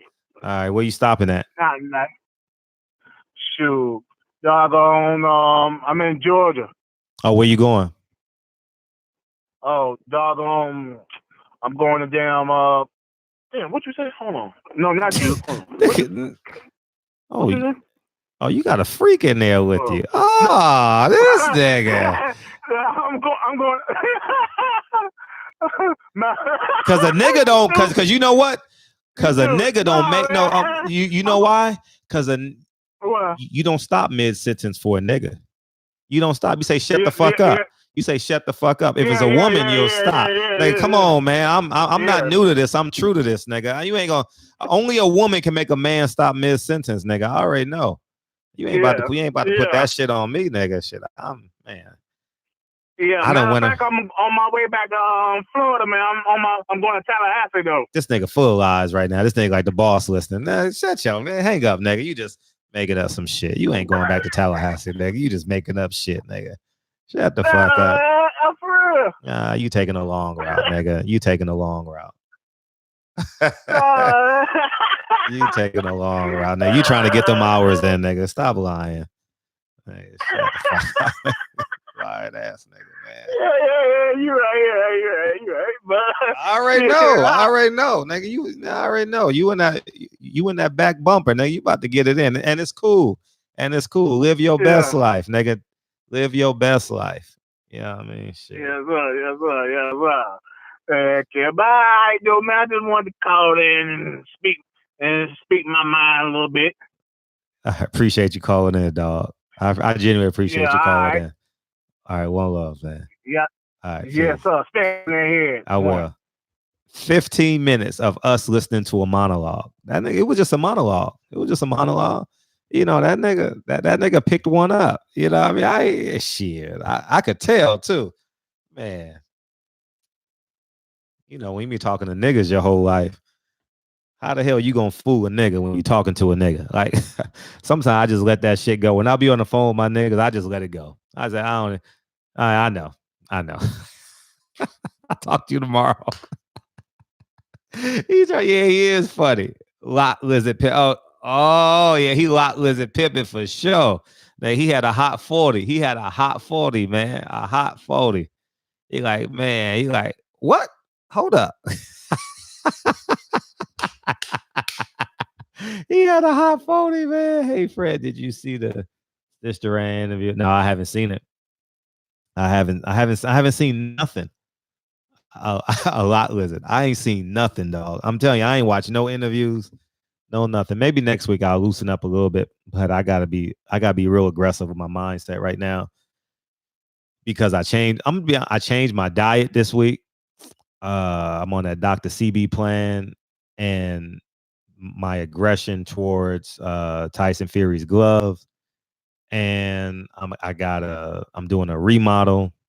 I'm working out every day. So it's just a whole bunch of shit. So I don't really have time just to have like frivolous time on the internet. So I just got to stay focused. So I go through the titles. If that shit don't match, I won't watch it. You know, and that's basically, I'm being honest, that's basically it. Oh, he picked up one for real, Eric. For real. He definitely picked one up for sure. He about to have a good 13 minutes, dog. He gonna have a good he can't afford Magic City. Mid-City Midget. Mid-City Midget. I thought I said Magic City. All these niggas gon' hate. I stayed down and got rich. Now I'm fucking on this little bass. Man, don't you wish that was you in the truck? Don't you wish that was you in the truck? Have you got any since last we spoke? Nah, man. Oh, man. Damn, dog, man. You ain't had pussy since pussy had you. All right, that's 4th grade. All right, guys, what's up? What you got? Oh man, bro. I mean, it's been a rough past couple of days, man. I ain't gonna lie. Like, I had like an old dog and shit, bro. That motherfucker got like killed and shit, bro. Oh, got hit by a car? No, he got shot, bro. Like he had got out, he had broke out the cage and shit. I had like a hybrid, bro. He had got out the cage and then like he had tried to attack somebody and then like somebody like the police shot him down. Oh, I know you kind of bummed about that. For sure. How many years you had him? So I had him for like 3. 3 years. Damn. Oh, it was a gift then, or you found him stranded. Straight Yeah, on. I found him stranded. Straight on. Mm-hmm. Yeah, sorry for that, man. Yeah, man. Thank you, man. But man, but I want to chime in on this Deontay Wilder, man. It's all you. It's all you. It's all you. It's all you. All you. I mean, yeah, man. Like shit, real talk. Like if you ain't with us, you against us. Mm-hmm. Like real shit. Like it's undisputable evidence that like that Fury was cheating. Mm-hmm. Undisputable. And if you are just blind to the facts, then it's truly something wrong with you. Like you just truly are like retarded, and you not with us. Like you just are a dumb motherfucker, straight up. I couldn't agree with you anymore. Beyond dumb. You know, I mean, it literally makes no sense how people can look at that and say, "Oh no, there's nothing wrong with that." But they can click on my videos and watch an entire video. It didn't hate on me in the comment section. That makes no sense. Like, it makes no sense, dog. You know, no, man. You know, I mean, people just find, people find ways, right? Yeah, man. Like these trolls, they delusional as fuck, man. Mm-hmm. But man, Sergey Kovalev, bro, he's getting rewarded more money, bro, after the DUI. God, I wish I had energy, man. I wish I had energy to be aggressive towards that, man. God, like that shit is crazy. Like they're not even talking about that. Like they're not even gonna bring that up, man. It's just a shame, bro. Like I'm disgusted, bro. Like I wish that shit was in LA. I wish that shit was in LA. It's in Indio. I think it's gonna be like the Brian Castano. Like he's fighting for. It's gonna be like the co-main event to the Brian Castano fighting for the WBO junior super welterweight title. Oh, and it's on a Saturday. Okay, it's not on a Thursday. Okay. Maybe I'll go out there with some signs or some shit. You know what I mean? I don't know. April 25th. Maybe I'll, it ain't. I want to do something for that fight. Maybe me and DB will go out there. DB, maybe I want to do something. Like, I want to do something for that fight. I don't mind spending $200 on a ticket just to have my sign show up in the fight. You know what I mean? I'll get because them tickets going to be cheap. Ringside will be $200, so that'll be worth it. You know what I mean? I don't know. Maybe I can maybe I'll call the lawyer and ask him to buy some tickets ringside. And we all can, man, it's just, I don't know, man. We got to do something. We got to do something, DB. We got to do something for that fight, man. It's like, it's 2 hours away from me, India, 2 hours away with traffic and shit, especially on Friday. If we leave first thing Saturday morning, we'll get there hour and a half. So. Yeah. Oh yeah, man. I know we ain't talk about it, but nobody talked about it. But I wanted to get your thoughts on the Mike Garcia fight. I don't care. Last Saturday. I tell you, I'm being honest, man. I don't care when two Mexicans fight. I didn't even do it. I'm being honest, dog. And I'm glad this Deontay Wilder shit. I can give two shits. I ain't lying, man. I don't care. I'll watch it.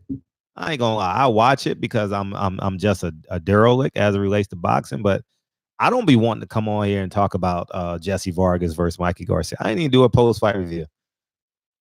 I didn't. And I was home alone. I fell asleep, woke up at 11. I was like, do I want to do a review? I'm like, nah, fuck him. I ain't lying. That's the goddamn truth. I don't care. I don't care.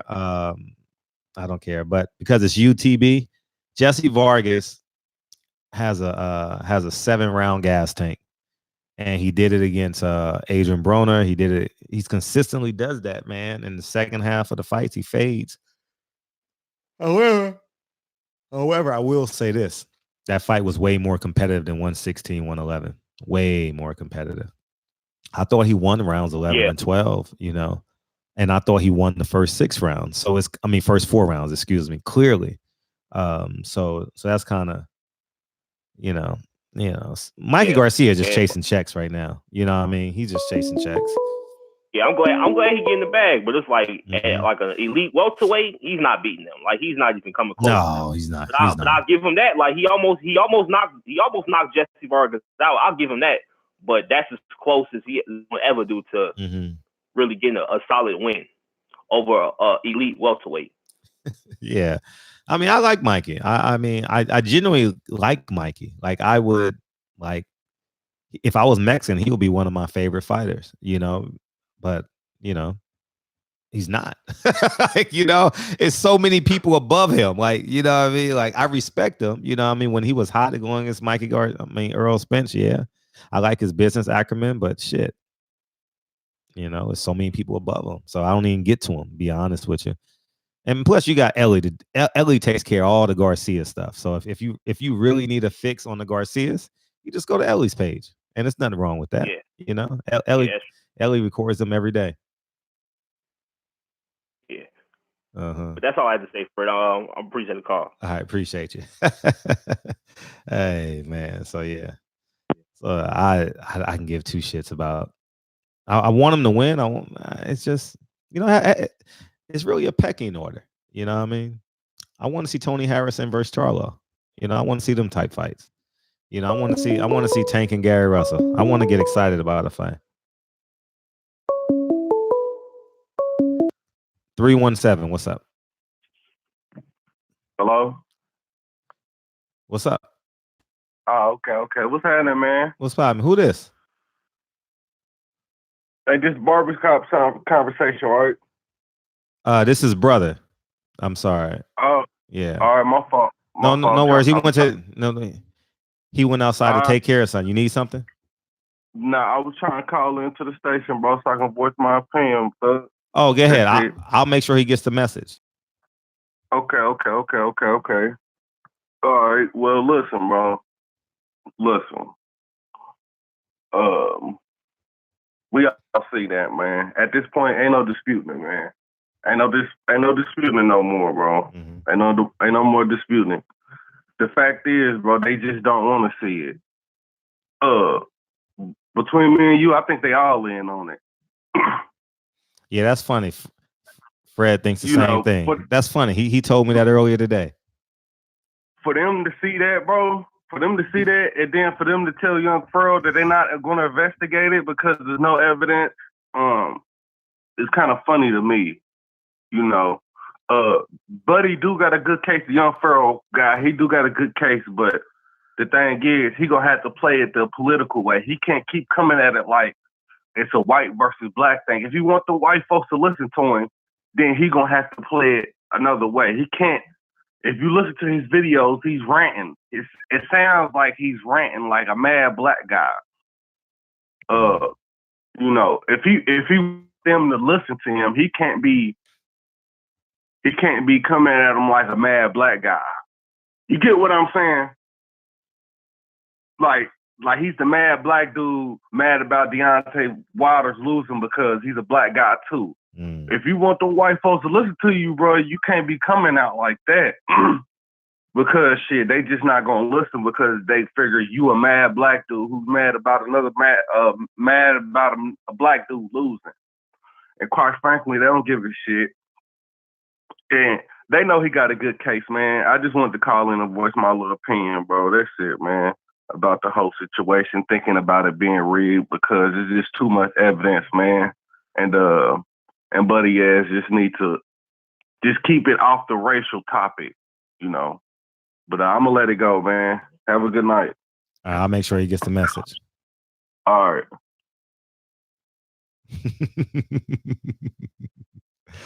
He gonna watch the playback because he gonna know he made the show. He gonna laugh his ass off and call in tomorrow. That's all. No big deal. Yeah, man. I'm watching your video right now. Yeah, man. He black and mad. Hey, remember you used to do that shit with the bill came? Hey, remember when the bills came? Hey, can I take a message? Hey, can I take a message? Niggas be calling my cell phone. Frederick Hawthorne, nah, can I take a message? He's I mean, he's deaf. Oh my god, you know what I mean? He's real ill right now. Can I take a message, man? They be like, and you can hear them on the other line in their head. They be wanting to say, "Nigga, we know it's you." Hey, we got any telemarketers in the chat, dog? How many telemarketers we got in the chat? Fuck y'all. Oh my god. Oh my god. Dog it. Boy, telemarketers get on your last nerve, don't they? Oh my god. You already know what happens when you get on your mom's last nerve. You getting slapped, nigga. You getting a shit slapped out of you. That's how I be wanting to do these. And then these campaigns, dog. How did they get, man? That should be illegal, man. You know how many campaign messages? Like, I didn't even vote yesterday. Was it yesterday?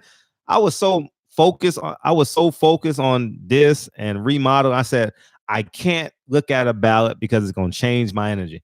I didn't even vote for my neighbor. I hope he ain't watching. I ain't even vote for my neighbor. Yeah, I voted for you, dog. I ain't even vote for his ass. Nah, I ain't even vote for him, dog.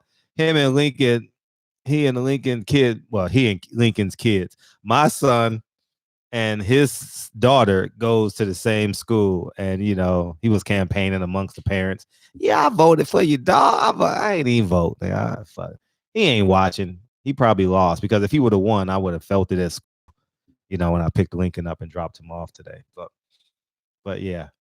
But so he knows I voted for his ass. But I wasn't voting. I ain't feel like reading no motherfucking ballot. I was like, man, fuck it. I don't care. And it's local elections too, because they always call me for local elections because I have a lot of units, and they know like the landlords and shit. So they call you, hey, can we put this on your property?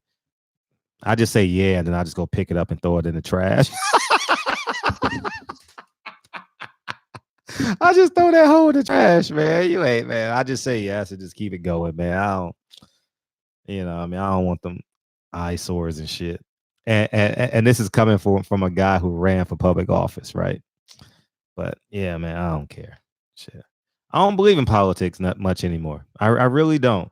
It's not to say that I wouldn't run. I wouldn't run again, but I would run on the premise of giving the power back to the people. You know what I mean? I wouldn't run on the premise of being like the Democrat or being the Republican or anything like that. I would run an integrity campaign.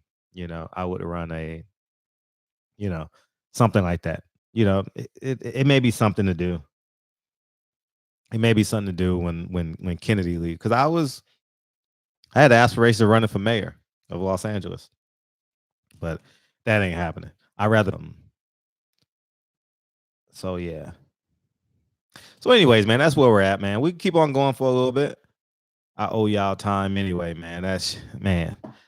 Man, the LAPD bailed me out today, dog. Can y'all believe that? The LAPD 412. What it do? How you do? Where you at? What you doing? Thanks for calling in. What's up? What's up? It's the Wonderful Life of Bob J. I'm out of Pittsburgh, PA. Oh, welcome to the show, man. Welcome to the show, man. Your quarterback still hitting women? I mean, of course, man. Do that once a week. I know. Once a week. But I don't want to say. I just want to say that, and I just don't want to keep put in any race issues. He's just a quarterback. He's an American.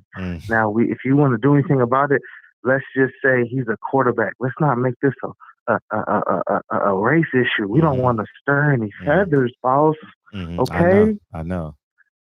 I don't want to stir any feathers. Now, the brother just called, man. Like, I got love for you, so don't take this the wrong way.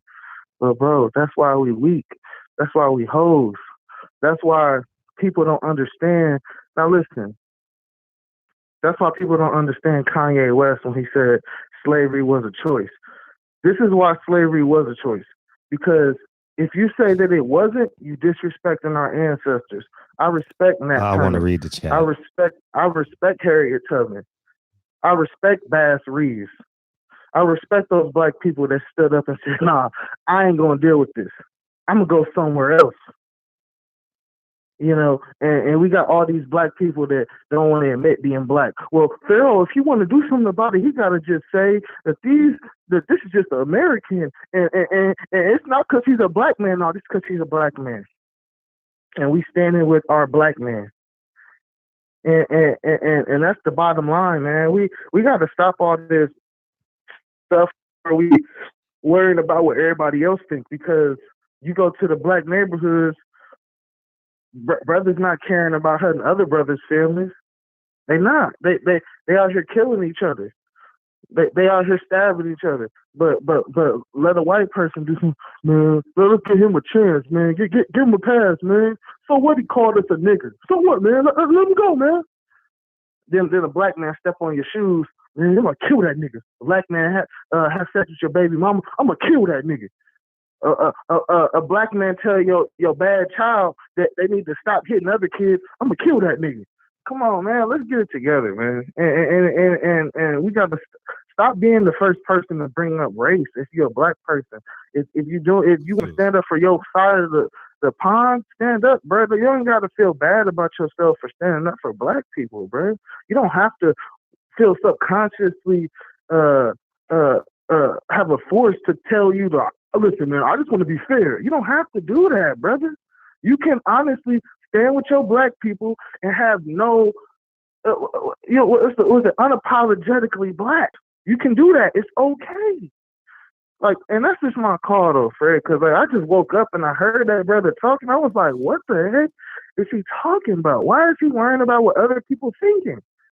They're going to hear us. But that's my call though, big homie. I appreciate you. I want to don't you hung up? Damn. I was kind of lost in translation a little bit, but I get where it was trying to go. Maybe the next call can help me. I understand what I'm gonna have to digest that. I'm gonna have to go back to the show. I'm gonna have to go back. 631, what's up?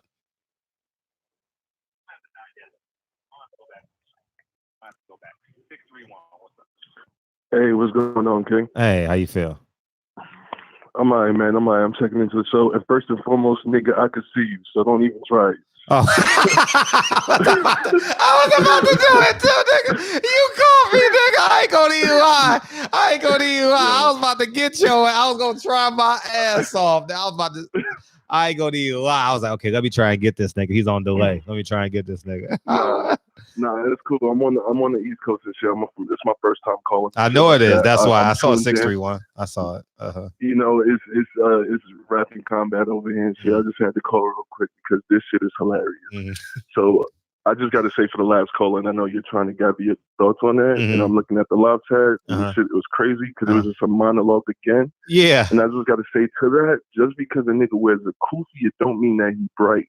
What the first caller that he was trying to respond to was trying to speak on was about language, was about understanding media protocol language.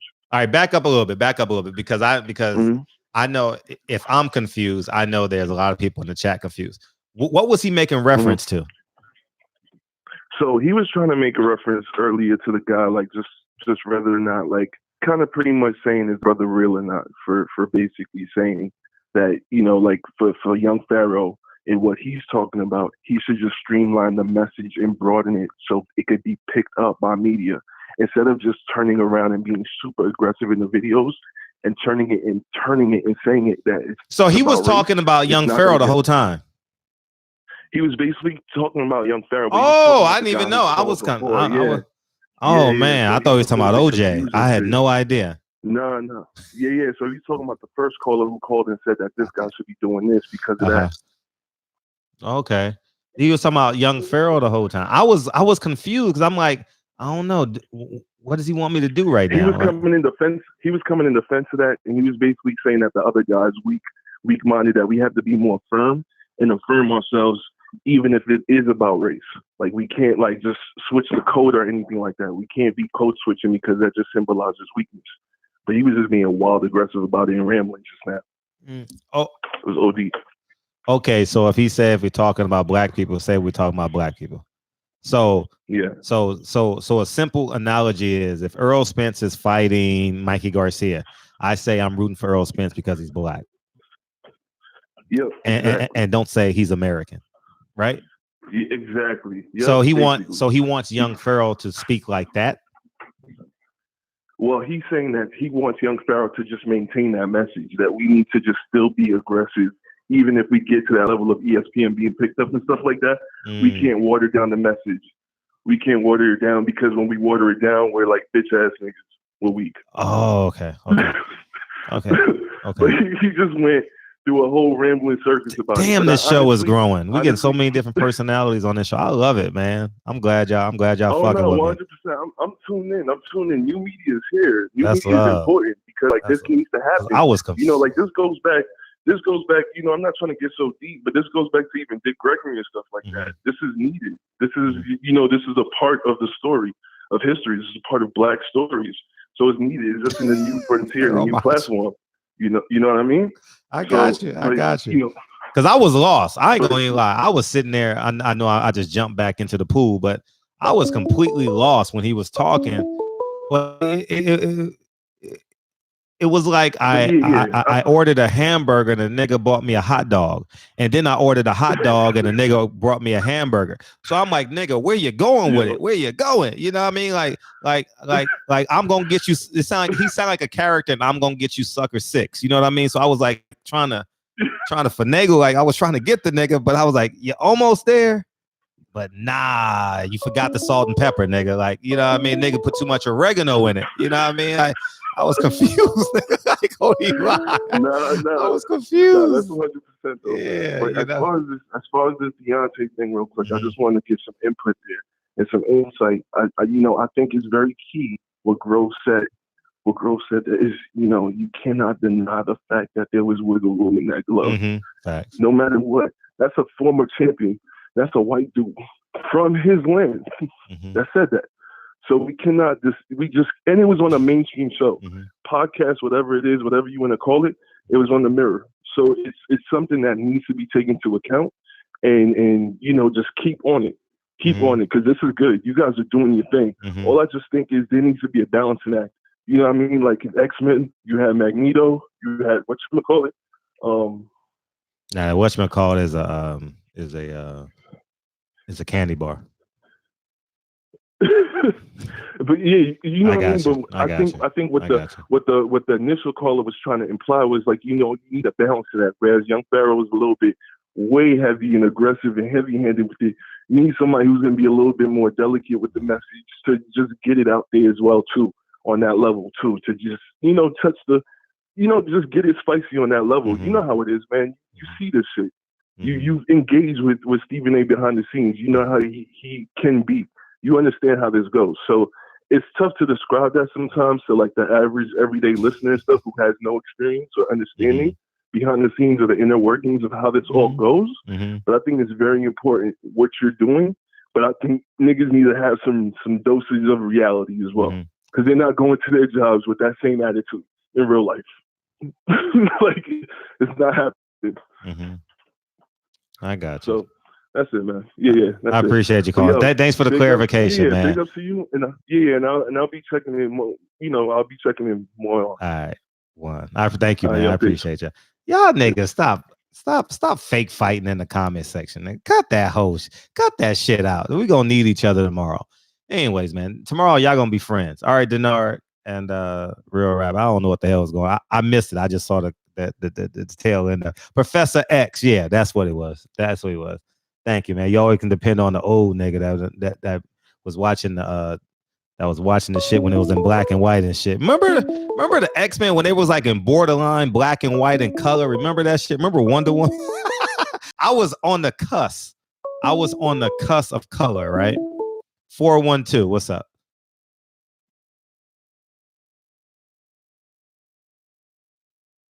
Bruh, I just died. Funny as hell. Yeah. What was funny, Breon? We gonna need each other tomorrow. All right, man. We got big fish to fry, man. Man, I intentionally 702. What it do? 702. What it do? What's up? Hey, what's up, baby? Hey, what's up? March 25th, you there or what? Good deal, boxing talk. What's up? What's up? March 25th, you coming? 9 a.m.? Oh, man. You know I got to be there. Hey, All right. This is what I was saying. All Real short. I think we need to show out, man. I think we need to, like you said before, buy tickets, come to the rematch. I know it's kind of off topic, but we just need to show out. Let's come together as black people and show we're here for the champ. Let's go have another breakfast fight morning or the day of the weigh-ins. But I mean, show out. I mean, I want to see half the city in that thing. We got to support. Buy some tickets. A lot of people are speaking up about things and feel some type of way. So let's just support. Like I said, I know you said it before, but let's step up. Yeah, I'm with all that. I'm with all that. Yeah, man, we gotta make a stand, and we're gonna see.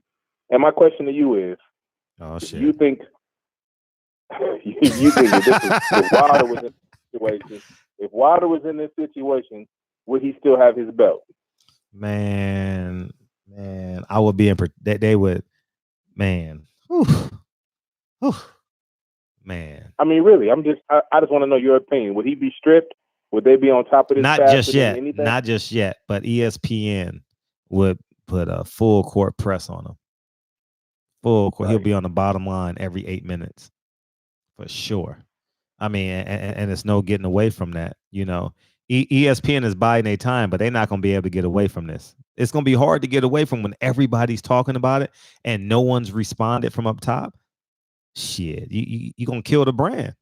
You're going to kill Tyson Fury's brand. Like, you're going to kill the credibility of ESPN. So in terms of boxing, basketball and football ain't watching this, but people in boxing, like, we don't trust you. It's going to be hard to get that trust back. It's going to be hard to get consumers. Trust me. I know it. It happened in baseball with the steroids and the home runs. Look how long it took for people to start going back to watching baseball. Man, then you got people. Then you got people with me online, like, just say, I don't give a fuck. I'm gonna blow the spot up. So it's that caller and that caller you had before. I think the last two callers, but I kind of felt what they were saying. When you speak, you can't be angry. You gotta speak with some intent. Like, when you speak, I can tell, like, you'll be upset, but you'll speak on something that you really, really feel, and in the way you talk about it, but it's in an intelligent way that you speak. You know what I mean? Sure. To get your point across, because they're not listening. Like, if you just angry, I get what he was saying. If you angry, they not. Oh, you just an angry black man, and I feel that. I understand. But if you talk with some sense, and they'll listen to what you're saying, even if in the back of their head they're like, oh, you full of it, they still gonna listen to what you're saying, and kind of, talk to you and figure things out. But if you just angry, nobody wants to hear you, especially when it comes to the champ and he's black. They just gonna look at every black man. Yeah, you know what I had to learn a while ago, and the art of communication. What's more important, the message or the messenger? Because I'll admit, when I was younger, I used to love listening to myself talk.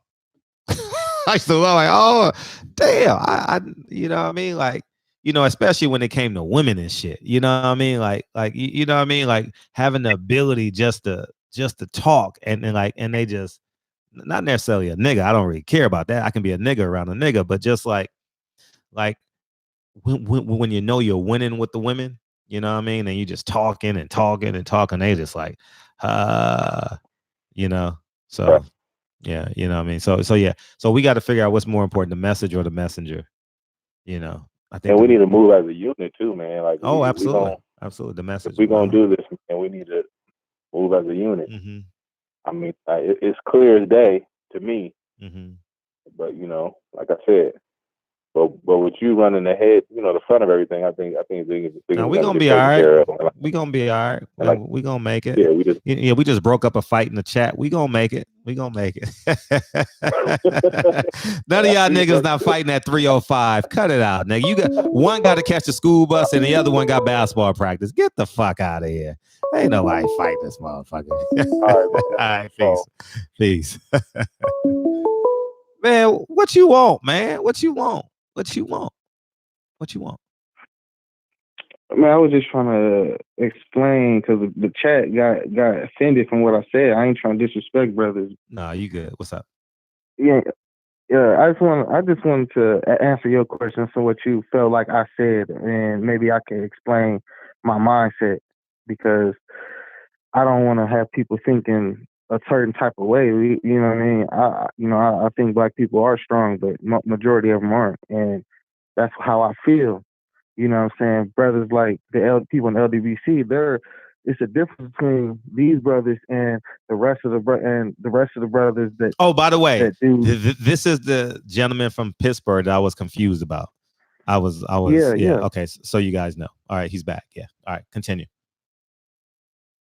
And basically, when I said slavery was a choice, if you don't say slavery was a choice, you're just spitting on the grave of Harriet Tubman, Nat Turner, people like Bass Reeves. Like Bass Reeves, if people don't know, he is the greatest bounty hunter of all time. He's actually caught the most people, white men, doesn't matter, outlaws. He caught the most outlaws alive. This is a black man that escaped slavery, went to Oklahoma, learned the Native American language and things of that nature, and became a bounty hunter. Come on now. It's like people to say that slavery wasn't a choice and stuff. It's like, bro, how do y'all not understand slavery was a choice? Native Americans were also slaves at one point. Okay. Now, from like people say slavery wasn't a choice, is probably speaking of the origins of slavery. You know what I mean? Correct. But we got to open our minds up. Now, the people that came over on the boat, they didn't have as much of a choice, but they still had a choice. They have stories of blacks jumping off the boats and things of that nature. It was a choice of people fighting to the death and things of that nature. Now, this is what I'm saying. We know the systematic systematic ways of oppression they use in terms of what, like buck breaking. You see what I'm saying? They rape a black man in front of everybody. I'm sorry to use that word. I apologize. No, it's fine. I think the oh man, it's okay. Continue because I think we should have this. I'm gonna make this show a title, but continue. Is slavery a choice? Because okay. No, go ahead. No. I need to listen to you. Go ahead. Okay, and the reason I believe slavery is a choice because look at today's world. We're not going through slavery, and but that's we're going exactly through where I was about slavery. to go with it. But continue. That's exactly I was going to raise that question. But go ahead. Okay, we're going through mental slavery. We got people arguing with themselves. Man, let's just talk regular, like how white people find us non-aggressively, and let's talk like that, and then they'll respect us. Bro, they never gonna respect us. That's like basically what you're saying when you say let's talk a certain way. Deontay Wilder, stop talking with that country accent. Start talking like a good old boy, and they will like you more. That's basically what you're saying. No. You see what I'm saying, Fred? No, I don't. No, I'm not gonna have you know. No. So okay, no. What I'm saying is this. Right, so if the goal would the goal be to take over the ship instead of jumping off the ship? Listen. No, I'm asking. No. I'm asking the question. I'm asking. I agree with any method, but what I'm saying is you have a choice. No. I don't believe there was a choice. Take over. I don't believe there was a choice in the conception of slavery. I don't believe there was a choice. Fred, look, is it all right? Let me ask you something. I understand what you're saying. I understand. Does somebody have a choice to escape prison? Let me answer that. Yes or no? Does somebody have a choice to escape prison? Yes or no? The answer would be obviously yes, because I know where you're going. Okay. So if they have a choice, they still have a choice, bro. I'm not saying it was an easy choice. I know it was a difficult choice. Yeah. I know that. I know. I'm willing to bet you're under 25. No. How old are you? I'm 28. Oh, wait, well, you're close. Okay. The reason why is because, did you go to college? Yes, sir. I knew it. Because you remind me of me on a certain level. When I was 22, 23, 24, I used to always say, oh, college is the answer, man. It's the way to get out of jail. I mean, it's the way to get out of the hood. It's the way to get that. And then I would say, well, if I can make it through college, you can make it through college, right? If you got to pull your bootstraps up and put your big boy pants on and get it your way. Yeah. Right? That's your mindset, right? I'm asking. I'm not putting words in your mouth. Yeah. Oh, yeah. I'm saying yeah. Okay. Is that how they say yeah in Pennsylvania? The fuck? I mean, I hang out with a lot of Africans. Okay. Now I'm fucking with you. So, anyways, so the point I'm making is, along your journey, along my journey, I got pebbles of empathy. Sympathy, you always have sympathy. Like, oh, the man dies, haha, you cry, haha. But there's a level of empathy. You understand, as you go through your journey in life. You understand, now that I'm 42, my level of empathy is very high. So I can grasp the understanding of my cousin doing 25 years to life and then getting out and then going back. I can grasp the concept of an actual barbershop being a cornerstone of the community, and it's ran by a 2-time felon. I can grasp that. I also can grasp the concept of homelessness and me wanting to help a homeless person, you know. Right. And sometimes, man, saying, well, fuck you, I done seen you here 3 years, like, I'm not giving you money the third year. I understand all of this. I understand. I think that when your level of, and this is just me reacting off the cuff to what you're saying too. Right. So don't hold this true. So this is a fluid conversation. It could change a little bit further down the line, but your level of empathy got to be at 100%, not 95, not 90. I'm talking as a human. I'm talking me as. We had black people that made that choice, that were strong. I understand that. I do have empathy for the people that didn't escape slavery, because clearly, you know, my family come from North Carolina. Some people couldn't. You see what I'm saying? They had 3-year-old kids. So, some people couldn't. Mom was pregnant. Grandma's in the house. Mom is outside. Like, hold on, you said what? People couldn't. What'd you say? What'd you say? Like people. Some people couldn't. Grandma's in the house. Mom is outside. Let me tell you something, Fred. Mm-hmm. Do you know that Harriet Tubman had to kill her husband because he was going to tell balls? Do you know that? Yes or no? Do you know that? Listen. You're talking about there are exceptions. There are exceptions to every. Listen. I'm talking about on a macro level. That's an outlier. You're talking about on a you're talking about on a macro level. Yeah. So stay with me. So build the conversation. Okay. So build the conversation. I'm not talking about like, oh well, Michael Jordan is the greatest basketball player of all time. Lou Alcindor is the greatest basketball player of all time. I'm not talking about that. I'm talking about the 97% of the athletes that want to be basketball players. You're not gonna make it. You understand what I'm saying? So the 3% that do, or the less than 1%, or the 0.3%, I don't know what it is, but I'm talking about just on a macro level. And so I gotta Google that. I don't even know. Did Harriet Tubman kill her husband? Bro, she had to kill her husband because the dude was about to tell master on him, bro. Come on, bro. People had to do tough decisions. I get it. And I'm not saying that I'm as great as those people that stood up, but I'm going to accept. Maybe I would have been a guy that was just doing what you say. I got my family here. I can't do nothing. Maybe I've been one of those slaves. But what I'm saying is, when people say it wasn't a choice, it just lets me know that a lot of blacks have not gotten over slavery.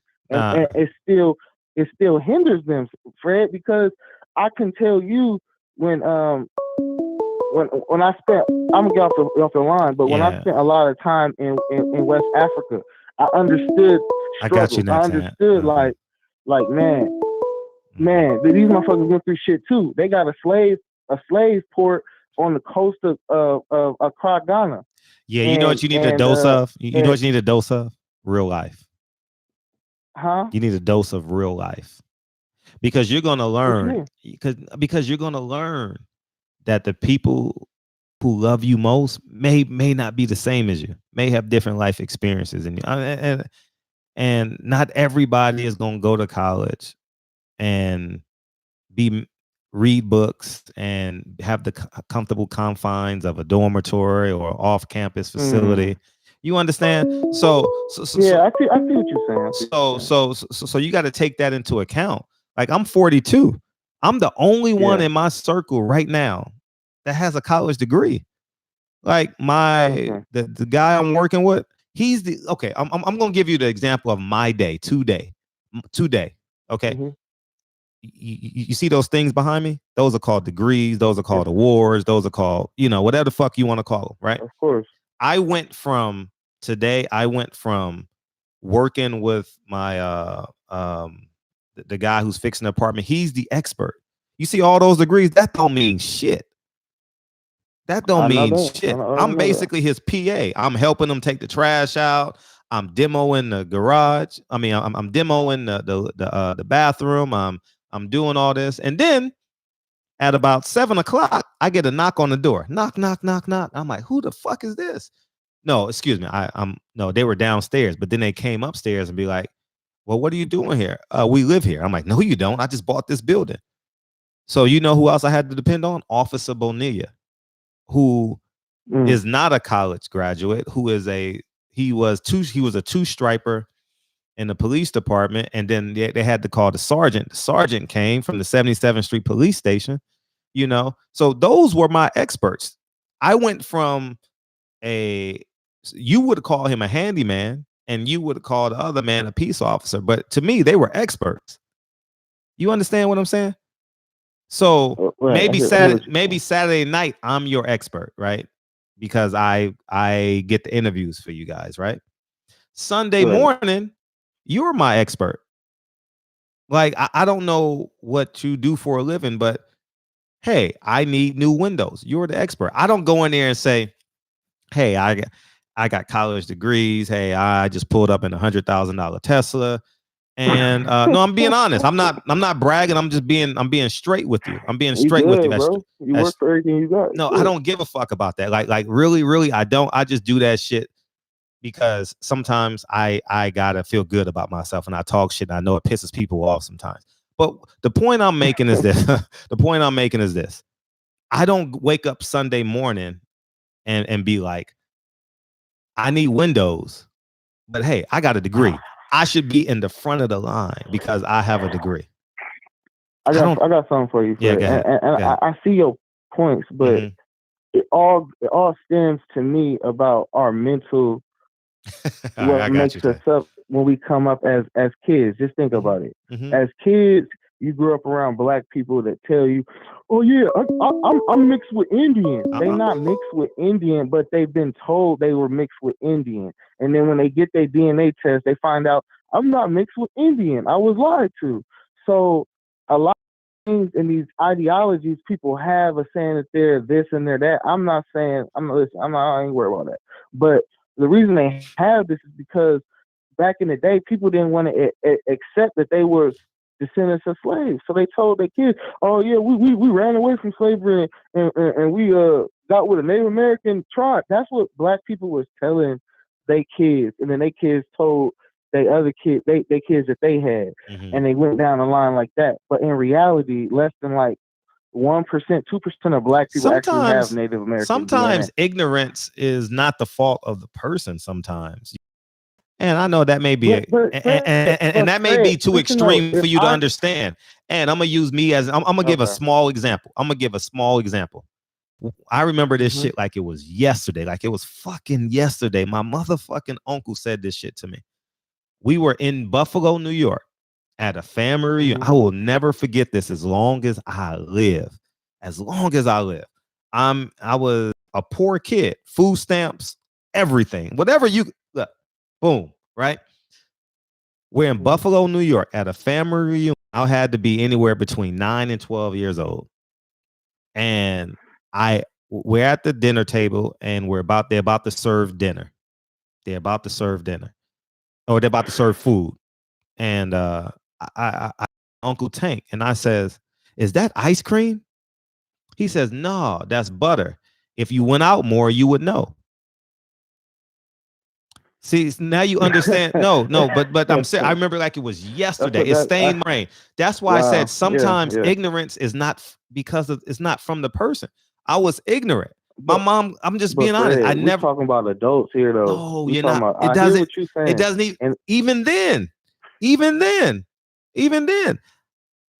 I just learned how to be a hand. No, I just learned how to be a real like tactile man in my 30s. I was a teacher. I didn't have to do manual labor. I didn't have to motherfucking change oil, change tires. But now that I have a house and I have to, no, I'm telling you, I'm being honest. Hey, I think this conversation is important because we got a lot of young people in here. Those are listen, Fred. Those are struggles and paths that we have to all get through in our lives. But that's what I'm saying. I'm not saying, but this is what I'm saying. This is what I'm trying to tell you though. Go ahead. It's not an excuse because people didn't.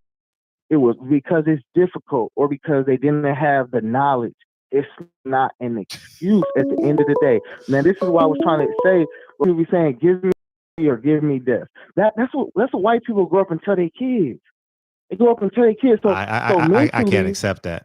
I can't accept that. No, so mentally, you're going to be able to overcome things because your parents always told you that the great American people that fought for this country, because I'm teaching about slavery, the great Americans that fought for this country, they said, give me liberty or give me death. Mm-hmm. So what we tell our kids was slavery wasn't no choice. Mm-hmm. You see the difference in how we will grow up mentally. If you're telling a kid that slavery wasn't, that people didn't have a choice to fight back. You see what I'm saying? How oh man, you gotta go to the supermarket and get the jelly. You just eating a peanut butter sandwich. Like you're literally like missing an ingredient. I'm not, because your work ethic is probably there. But I think the mindset is a little bit skewed. Okay, it's like me. I train every day, right? Every day. Mm-hmm. And I'm trying to help you understand this from a human perspective. I walk into a gym every single day. I walk in the worst. I am the worst boxer in my gym. From 9 to 12, I am the worst. Everybody in there is a pro. I am the worst athlete in there. They don't look at me. Athlete? Yeah, I'm the worst boxer. I'm the worst boxer there. Okay. I'm the worst boxer in the gym, right? They don't look at me and say, "Oh, Fred, you a piece of shit, man. You need to come at 3:00 when the little kids come." No, I just worked my ass off for 3 years, and now I'm pretty damn good now. You understand what I'm saying? So imagine if they would have had that mindset. Now, if you correlate that to real life, I have no chance. Mm-hmm. You understand? But I worked for 3 years, and they didn't look down on me. They didn't say, "Oh, Fred, you're nah, you can't train with us. Nah, you don't throw a left hook like that." You understand? So, or I could have went in there kind of honorary, like, shit, this ain't shit. Fighting? Shit. Fred, that's just one thing. I played college basketball, bro. You played college basketball. You know how niggas be doing when somebody trash at basketball. Stop acting like that. No, but you're missing. But that's the immaturity in us. That's the immaturity in us, man. You don't like this motherfucker. I'm gonna get you up, Ant. Man, you're almost there. I don't know how long almost is. Like that little dash on a headstone. We don't know how long that dash is, but you're almost there. Like your work ethic is there. I can tell you probably graduated from college. You're making $75,000 a year. I get it, because I had similar. I grew up real poor, so I always had a level of empathy for like my community. But I understand, like, pick your bootstraps up. When I was 23. That's all I'm saying. That's what all I'm saying. I know that, but your level but there's a level of empathy. You gotta have a level of empathy for a kid. Listen, in my heart of heart, you gotta have a level of empathy for a child who never had a father, who lashed out, got into a fight, and now he's in the system. You gotta have a level of empathy. I do. Come on, bro. I came from that. I know about people that then had situations, they had scholarships, and then they they done messed up and then they locked up. But you gotta have empathy about it. I'm getting emotional, but you gotta have okay. Use me as the example. Use me as the example. Okay, I'm gonna use me as the example. I had a 7th grade teacher named Mr. Early. He graduated from Howard University, 22 years old. He calls me once a month, every month. I'm gonna tell you something so important about that. I make 10 times more money than him. I'm being hypothetical. I'm not saying let's just say I make more. Listen. Just listen to me. Yes, sir. I think I make more money than him. I'm just gonna put it at that, right? I think I probably have more accolades than him. Guess what? He's still Mr. Early to me. It has nothing to do with money. It has nothing to do. I'm telling you, he is still Mr. Early to me. I still look at him. I've never called him Darren his first name is Darren. I've never called him Darren in my life, and I'm 42 years old. I'm being honest. Now, because I have more accolades, do I surpass him? No, I don't surpass him. Surpass him in what sense? No, I'm just as a human being. No, but that's what I'm saying. He's still Mr. Early to me. Like it has to be like, oh man, I wish. Oh man, Fred. Yes. Like, so what? All right. So, but what you're missing is I do have empathy. No, you don't. No, you don't. No, because you said slavery was a choice, so you can't have a level of empathy. You can't have a level of empathy for the 20. This is the problem, though, Fred. When black men share their opinions, we don't listen to each other. I'm just telling you from my perspective. If you hear what I'm saying and hear me out, you know that I do have empathy. All I'm saying is, once you don't admit slavery was a choice, you're spitting on the grave of the people that stood up for us.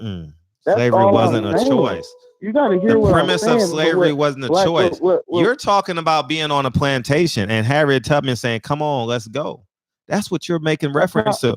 You're making reference to because you can't listen. I'm being honest. If I'm on a ship, the mindset I have, I'm not speaking for no one in the chat. Nigga, I'm not jumping in no motherfucking Atlantic Ocean. Remember, I'm the guy that sees a 20-foot wall and I figure out who's on the other side of the wall and I call. I don't hop the fence. So you know what I'm going to do? I'm going to attempt to start a revolt somehow. Maybe Nat Turner, maybe something. But the point I'm making is this. And I just lost track for one hot second. Is, okay, slavery wasn't a choice. Like, you can't condemn a person and say, they were on a ship. They had a choice. They had the option to jump off the motherfucking ship. For real? Fred, look, for bro, real? It was a choice. We got to look at it. Like, you always talk about pragmatic. But that's no, but you're talking nah, because you're playing with it now. No, because you're playing with it now. It's like the I'm not playing, bro. It's like someone comes to your house and say, well, you got 2 kids, and a murderer comes to your house and be like, well, one of your kids got to go. You gonna kill your kid? Like I'm saying, like that's what I'm saying. That's not what what come through my mind. If a murderer came to my house and said he gonna kill one of my kids, I'm killing him. That's what I'm saying. Like, maybe some people, the world we live in, I hear what you're saying, but think about this. There are people in today's society being killed by coyotes. Man, by one coyote. There was a lady just got killed by a coyote. Bro, we're human beings. We're supposed to be able to kill coyotes with our bare hands. And just like all college educated people are supposed to be smarter than people who don't have college educated degrees. I was a motherfucking PA all motherfucking day, and I was proud of it. I was somebody's assistant and needed help for 16 hours of my day today. I needed help. It doesn't matter. Killed by a coyote. So you know what you do? So you call a zoologist. You call a motherfucking wildlife. You can't, if you don't have the expertise to kill a coyote and you don't have a gun, who the fuck you gonna call? Bro, Fred, dude, you supposed to be like, that's what I'm saying. The world has changed, bro. Like it's no way a coyote should be able to kill a human being if a human being is intact. Oh my God! So like, it's no way. So it's no way I should be able to kick a 6'5" person ass, right? That's basically what you're saying. So it's no way. That's basically what you're saying. In context, that's what you're saying. Fred, So you're saying it's a human being, bro. They have intelligence, higher intelligence than a coyote, yeah, bro. but they're fighting in outside though. They're in the wild. You don't think the coyote has more intelligence in his habitat? Bro, that's our habit. That's the problem. Oh my God. You talking about the world and outside world, and I get what you're saying. You talking Man, this is a 25-minute phone call. No, you good, bro. We gonna turn. I'm good. This is my show, nigga. What's about you good, nigga? I'm gonna give you your last 30 seconds, and then you gonna you just extended this show by like 20 fucking minutes. But anyways, I'm gonna give you. I wasn't trying to. But I need you. Here's what I need you to promise to do. I need you when we hang up this phone conference. I need you to listen to the next three or four phone calls. Yeah, I will. I just woke up. I'm about to listen to them. All right, cool. Because maybe I don't have the answers, and maybe they can articulate. You know what I'm saying? You said I do my last 30 seconds. Right? All right, go ahead. Your last 30 seconds. Go ahead. Now, first of all, I want to commend you for having this outlet for all the brothers to speak and share their opinions. But I'm not trying to not have empathy. All I'm doing is being on a level where we gotta have a high standard. If it was never for Harriet Tubman, if it was never for the Nat Turners, the Bass Reeves, a lot of people that call into the show, they might not know who Bass Reeves is. Look it up. You talking about somebody that escaped slavery and did all extravagant things. I'm not saying everybody can do that. Just like I'm not saying everybody that's homeless can just make it out of homelessness. But there are people that like that guy that was a DJ. He had a good DJ voice. He got out of homelessness like a snap of the fingers because he had a talent that was so great. He could do something about change his life. And that's all I'm trying to say. When I went to West Africa, I seen people doing things on the road and selling things that gave me the motivation to like, look, I got to work harder. I got to lace my bootstraps up. Well, I like how you said. That's why I thought it was crazy you knew that. But that's all I'm saying in the crux of things. I want black people. I know. I'm sorry, bro. No, you're right. You're right. And I want you to listen to people that's about to call in, okay? Yes, sir. Maybe they right, maybe they wrong, but just take the time to listen, all right? All right, bro. Because I didn't get through to you. All right, peace. Peace. All right, man. I don't know. Yeah, basically. I don't know if he's but yeah, in context, you're right. All right, go ahead. You're back in. What's up? Go ahead, 702. Go ahead. Hey, how are you? Hey, what's up? I'm good. I just got a call to talk about what the guy was saying earlier. Oh, who's this? I thought you were the guy calling 702. I just looked at the area code. Who am I speaking with? Now, this is Ebony from Las Vegas.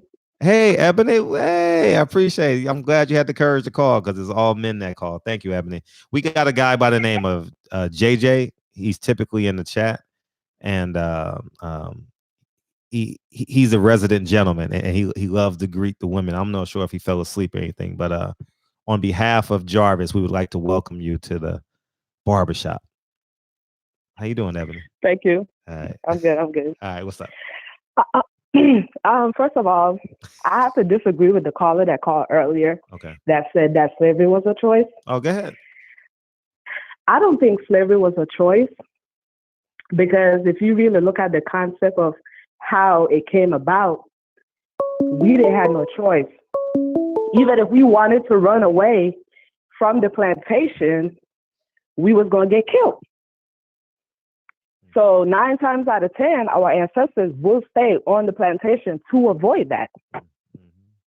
So we had to go through whatever it is that we go through, stick with the family and everything, because we just didn't have the choice. We even though the free will, and kudos to everybody, Nat Turner, Harriet Tubman, who did a great fight for us, but we didn't have the choice. We wasn't going to be able to do it.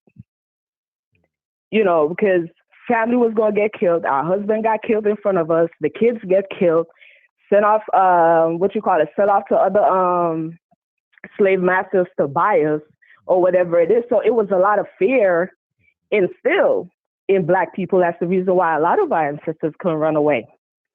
And 2, my other point is that I honestly believe that segregation was good for the Black people back in the 60s, 70s, 50s, whatever you want to say. Just for the simple fact, it was progress. Mm-hmm. We had our own businesses. The Black man was in the home, taking care of the family. The Black woman know their place as a woman, taking care of the household, taking care of the kids. Integration got rid of all of that. When we got integrated into the quote unquote white society, boom, the Black man got to get out the home. The Black man got to leave, which leave the Black woman and the kids destitute. So everything that fall behind that lead us up to today is a result of that, in my opinion. I could be wrong, but that's just my opinion. We listening. But we got to get back. We got to get back to that mindset of getting on board with the Black man. We got to get out of that mindset. We got to support everybody. We got to, if somebody got something going on as a Black person, just support it. Don't think twice about it, because back then it was more progressive. It was progress being made. Self-millionaires was being made back in the day. You know, everybody had their business, their restaurants, their clothing store, little bars, little disco, because we wasn't accepted anywhere else. But we had no choice but to spend our money within our community. And it was progress being made. Now compare, let's fast forward 40 years, 2000, 2019. Where do you see that? You don't see it nowhere. We so quick to go to everybody else's community but our own. And I feel like that's one of the reasons why there's no progress being made with us today. So we just got to change our mindset. And the sisters too, the sisters got to change their mindset. Like, don't be too quick to just shut a brother out because, you know, certain things is not happening. You know, uplift a brother. Keep him in the home. You know what I'm saying? Work it out. Because if not, you will be just like everybody else out here, which is common. Have a whole bunch of kids without no baby daddy. And that's not good.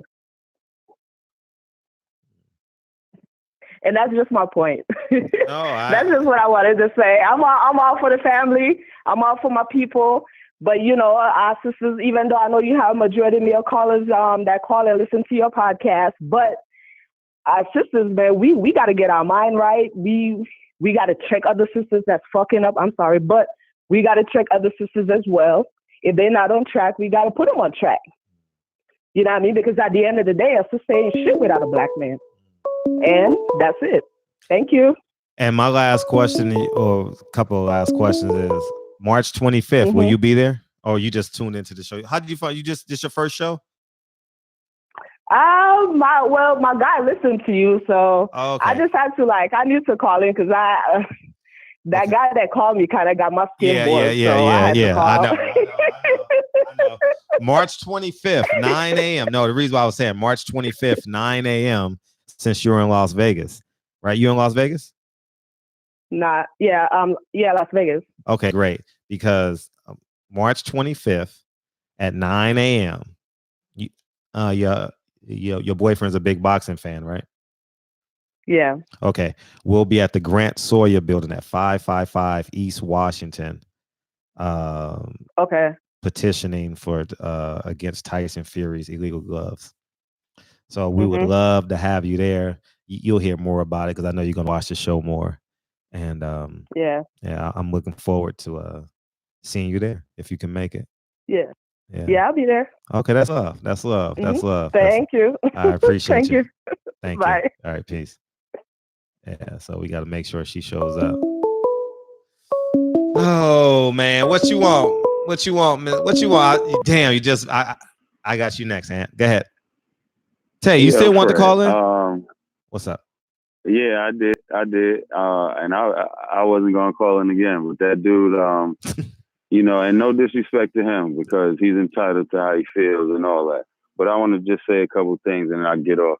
First of all, it's hard for a person to hear what you're saying when you're talking so much. Mm-hmm. So, and this ain't no disrespect to the young man on the phone, but he wasn't trying to hear what you were saying. He was just trying to be right. Mm-hmm. And when you over talking somebody like that, it's hard to really process what they're saying. So I'm just saying to the young man that I kind of get what he was trying to say. But when you say a term like slavery was a choice, first of all, look up the word slave. Second of all, that's trying to simplify a very complex situation. Now, if I ain't mistaken, we was coming over here at some point in the 1600s, and Harriet Tubman was born sometime in the 1800s. So my young brother, do you know how many people had to die before we got to that point? Do you think that Bass Reeves and Nat Turner and Harriet Tubman were the first people that tried? For you to take the few exceptions and turn that into the rule, it sounds crazy. And it's real easy to say some shit like slavery was a choice from your goddamn apartment, driving your car around here all freely. You know what I'm saying? That's almost what you're saying is a slap in the face to everybody listening. You're trying to, I get the point you were trying to make, but you have to choose your words wisely, bro. And like I said, it would be hard for you to hear anything Fred was saying if you're not listening. Another thing is spreading false information. So I don't know anything of Harriet Tubman having killed her husband. You know what I'm saying? So again, my brother, remember this is a platform that thousands of people listen to. So you have to be very careful with what you're saying. Think about all the trolls that be trolling in through here that just heard you say what you said and go off on that rant you went on. You almost sounded at one, because you would have been better off not calling back in, because in the beginning, I got what you were trying to say. But when you called back in and you started elaborating, you almost sounded like one of these crazy ass white folks that be telling niggas that's growing up in the hood with no parents in the home and raising their brothers and sisters, well, everybody got a choice. My nigga, everybody doesn't have a choice. Everybody's situation is different. And to make a blanket statement like that about something that complex and something that deep to the community that you're talking to, you should do a better job of reading your audience. And I'm going to go backwards real quick to the whole point that we were actually talking about when a dude called in talking that dumb shit. We were talking about how you talk to people. And it's different. First of all, I don't think when the guy was saying Young Pharaoh was ranting and ranting, he sounded like an angry black man. That's what they told you an angry black man sound like. But passion and conviction is not the same as anger. Of course, you have to pick and choose where you do what you do. There's a time and a place for everything. For example, you don't talk to your mother the same way you talk to your homeboy, nor do you talk to your wife the same way you talk to your sister, nor do you talk to your boss the same way you talk to someone you just met. So there's definitely a time and place for everything. But to say you got to be passive so these people will hear you, my brother, they wasn't going to hear you anyway. The point of you conducting yourself a certain way is not about appeasing them. It's about the optics. Because when you get loud and you start getting what they're going to call aggressive, that's when they'll say, you see, I told you they're like that. So the reason that you can use your tone, be assertive, and get your point across without acting like a fool. And I don't see Pharaoh acting like a fool. I see him as a person that's passionate behind what he's saying, and he has all the facts to back up what he's saying. So when you're trying to say, change how you talk, it ain't about becoming docile and becoming obedient. It's about standing your ground firm and assertive, but also being aware that these people got an expectation of us. And when you start to give it to them, they'll use your aggression as a reason why they're not going to hear you. Not the facts that you're coming with. You could have all the facts. But they'll say, oh, you see how they act? And instead of listening to what you said, they'll deflect it into your behavior. So again, the point of what we're doing, the point of how you conduct yourself is not about appeasing these people. It's about being aware of the optics of it and what that could do. My brother, making a statement like slavery was a choice was asinine, and you was better off backtracking off the statement than trying to elaborate, because your elaboration had you sounding crazy. I got what you was trying to say, but there's a much better way you could have put that. Barbershop Conversation. It's Mr. Finesse. It's 3 o'clock in the damn morning over here. I'm going to have a good night. You I appreciate peace, you. my brother. All right, peace.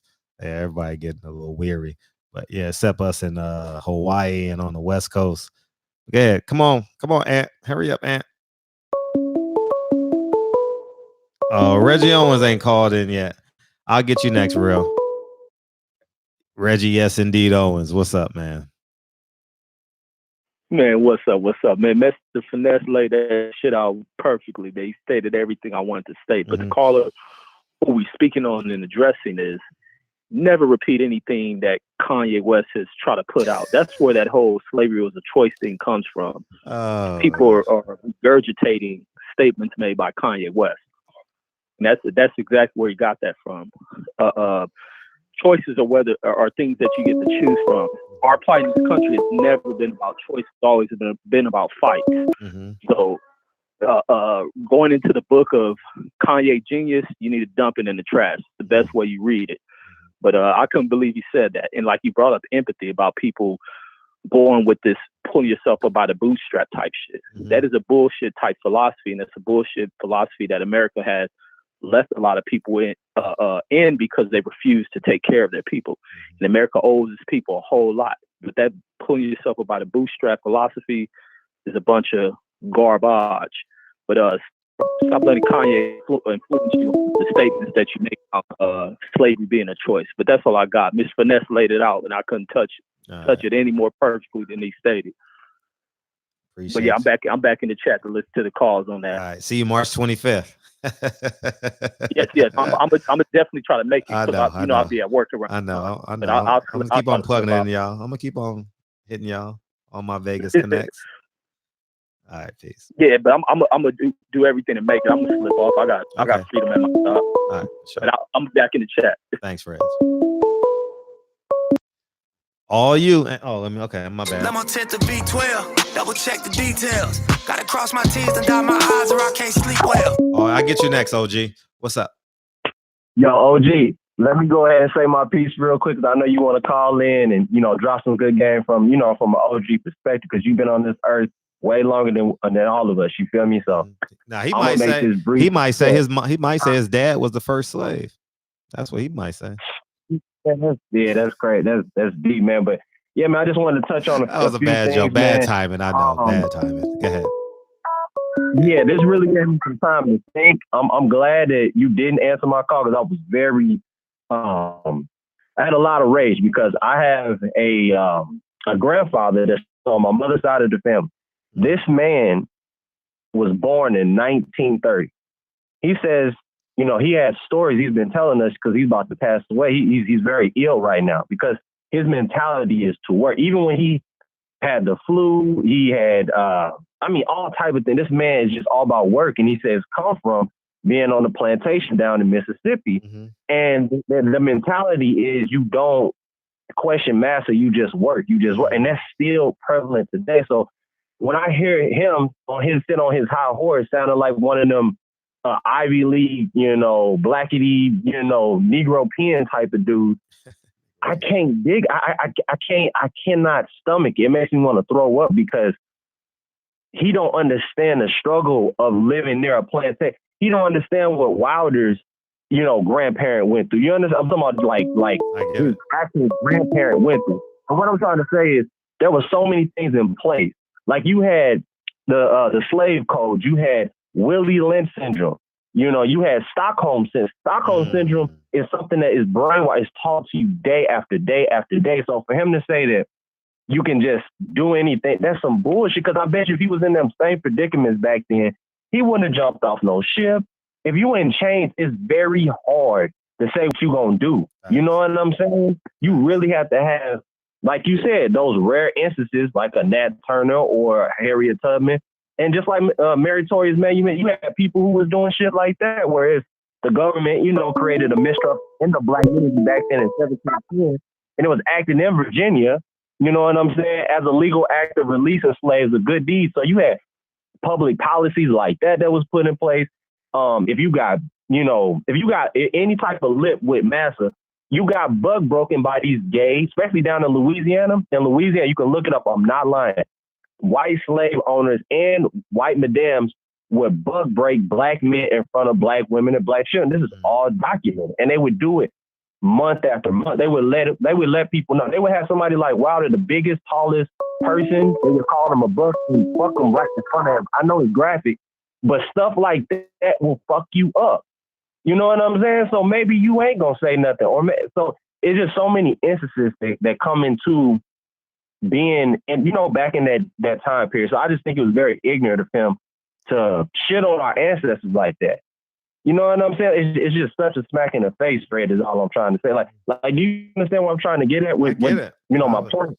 I think he needed to hear another perspective, Right. And just like you was naming yourself when you said that you got, you know what I'm saying, all the will in the world, all the the winner mentality, you know what I'm saying? The Mamba mentality. But some things is just, you know what I'm saying? Especially as we get older, you're not going to have the same athletic ability that you had when you was 20. Am I right or am I wrong? And that's just, that's life. You feel what I'm saying? But him, he seems like he's delusional is what I'm trying to get at. I want the young dude to really think about what would happen if he lost something that he did not. He seemed like the type that just blow his head off because he said everything's a choice, right? That's that Kanye West mentality.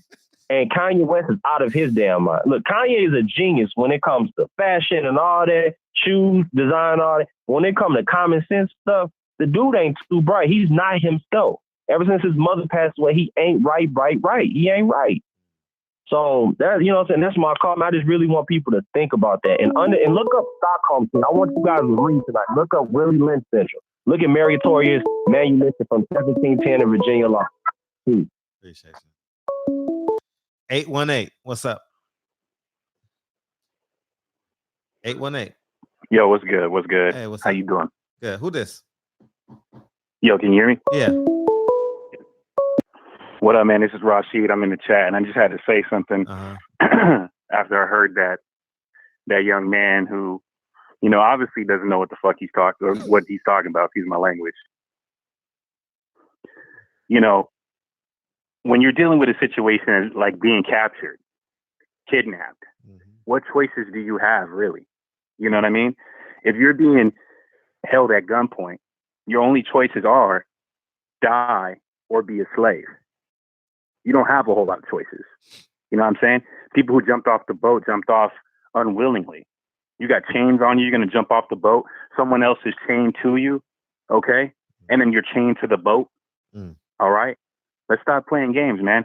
People were sold as cattle. Damn. All right. Families were broken up. You know what I mean? This isn't a game. This is history. This is what went down. How did 6 million Jews die?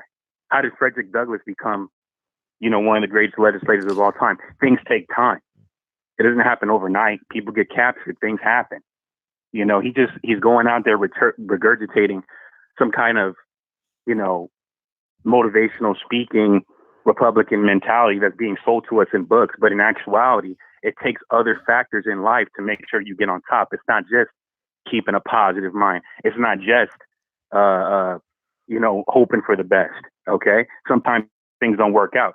You know, pressure makes diamonds. Your best situation of you getting out on top is having pressure put upon you and how you get out of that situation.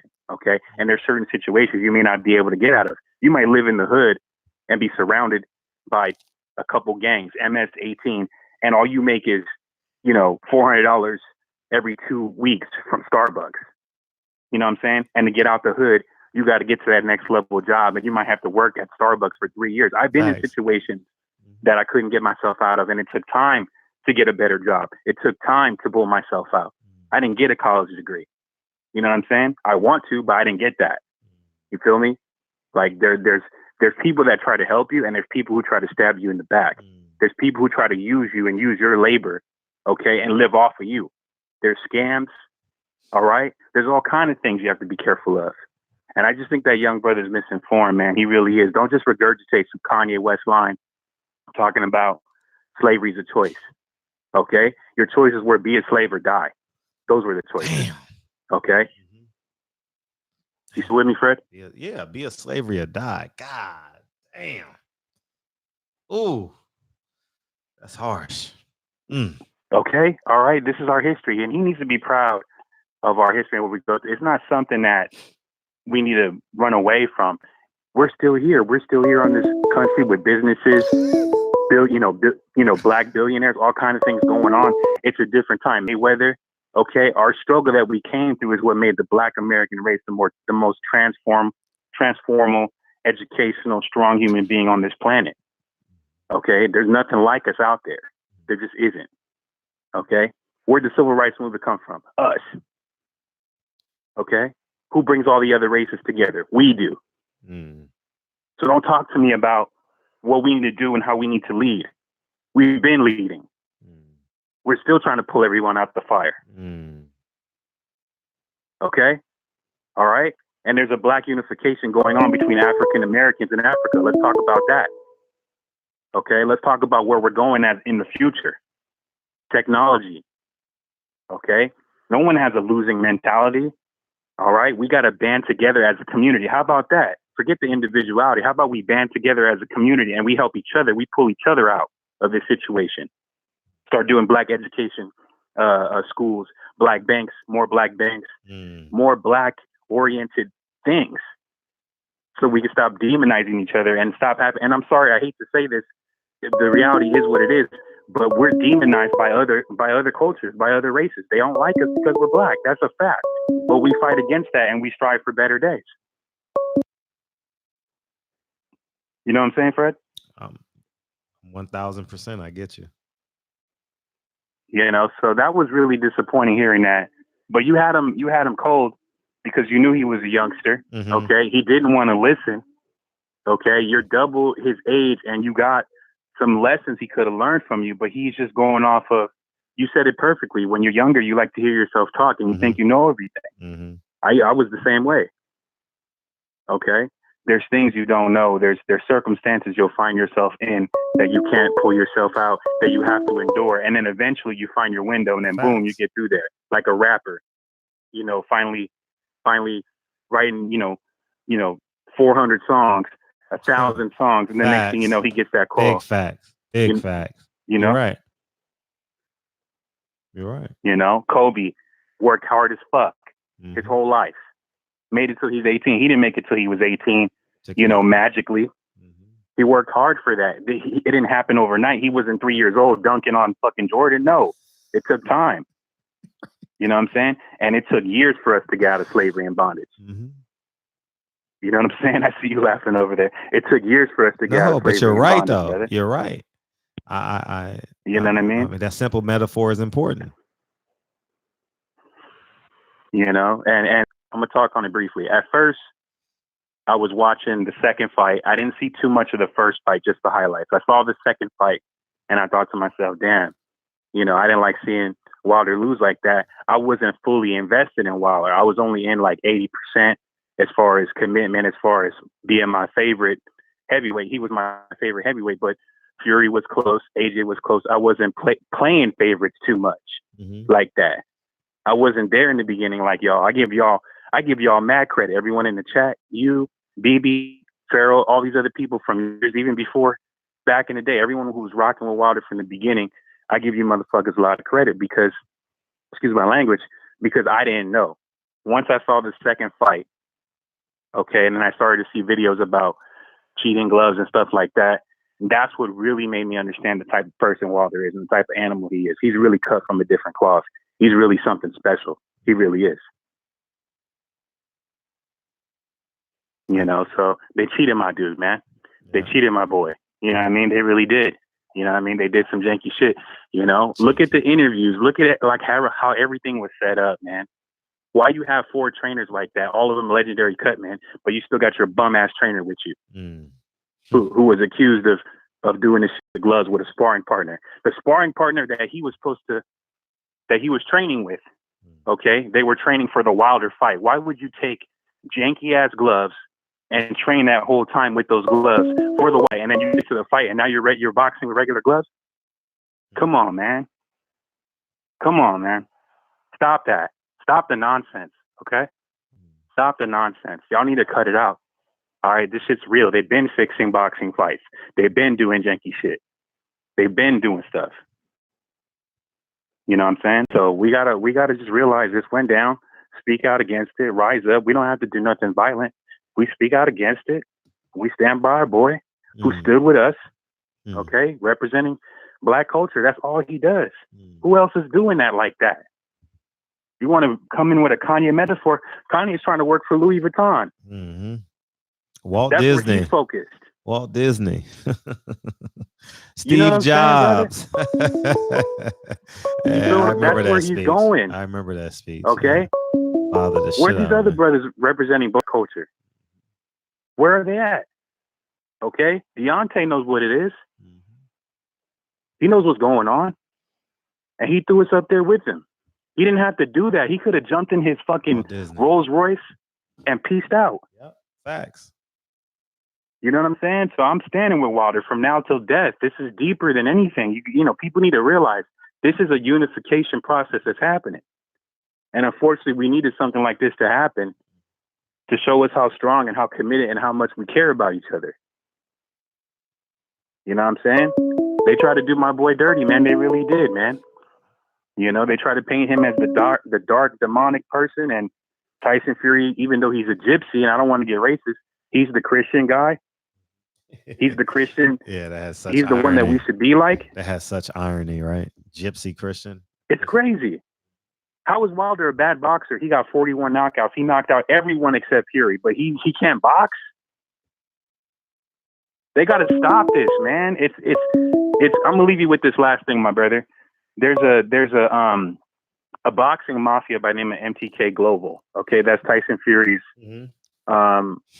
boxing promoter. Yeah. Okay, they're basically like the mob. Okay, I heard that. And one of the CEO members had to step away because they started a war with a rival boxing promoting Irish kind of mafia company. And the lady that they chose to represent them, okay, would basically spin anything that was talked about in the company. Well, anyway, this guy was doing a documentary on these people, and they have their own media personalities that write stories in favor of them because they really like these mafia people. Okay. And that's what I feel like, and it's conspiracy, I don't care, but that's what I feel like is going on in the mainstream media. I feel like it's an agenda against Wilder because they really don't like that man. And it's sad to see. And, you know, I'm standing with Wilder, so I can give a crap. Thank you, bro. I appreciate the call.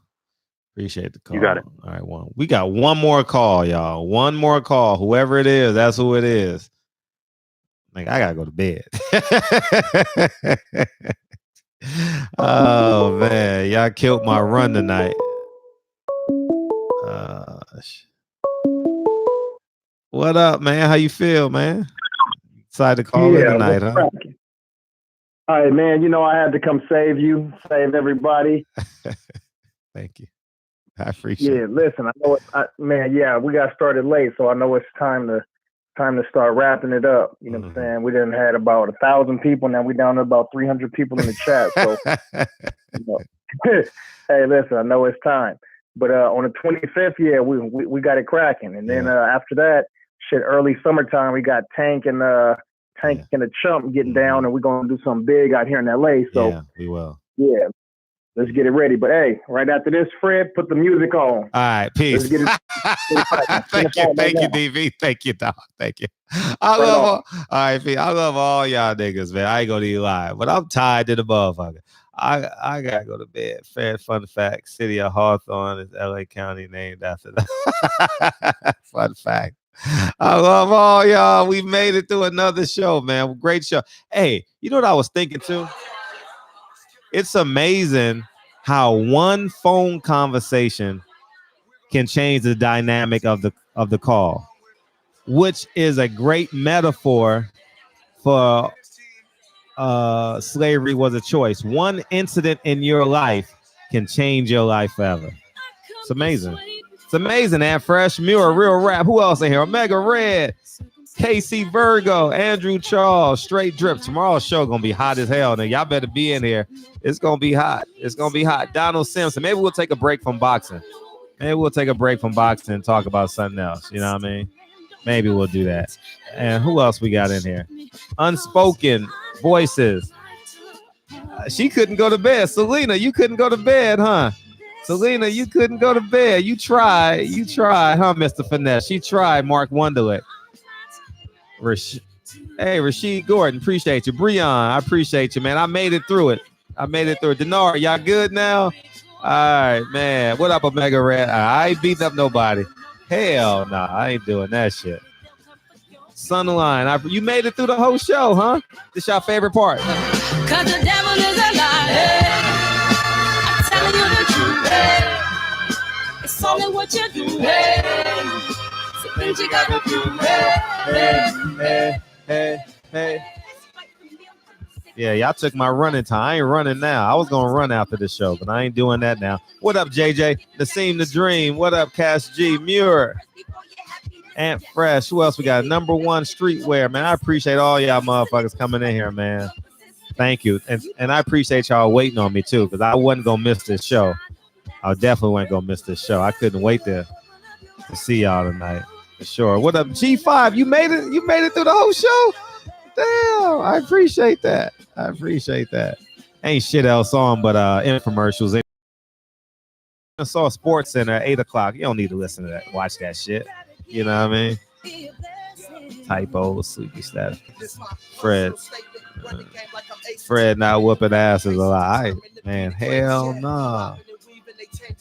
It was 3-on-1. Peace, Fred. I said, let me call the police.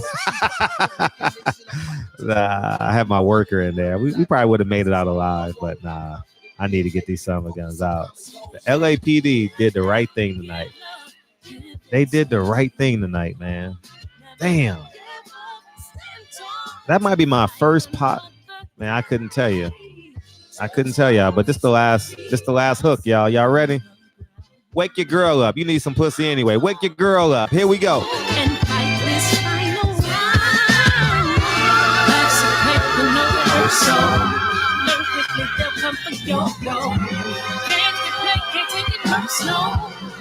Cause the devil is a lie. Hey, I'm telling you the truth. Hey, it's all what you do. Hey, so things you gotta do. Hey, hey, hey, hey, hey.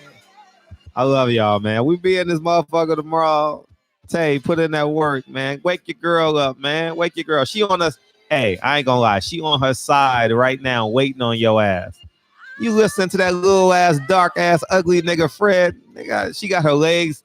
Her legs are like, I'm trying to say like this and shit on the side and shit, waiting for you to slip it in. I don't want it. I don't want it. I don't want it. Hey, I love y'all, man. I'll see y'all niggas tomorrow, man. Peace, y'all. Hey, Snowfall on FX. Yeah, that's a good transition. Snowfall on FX. I'll holler at y'all. Thanks, Muir. Peace, y'all.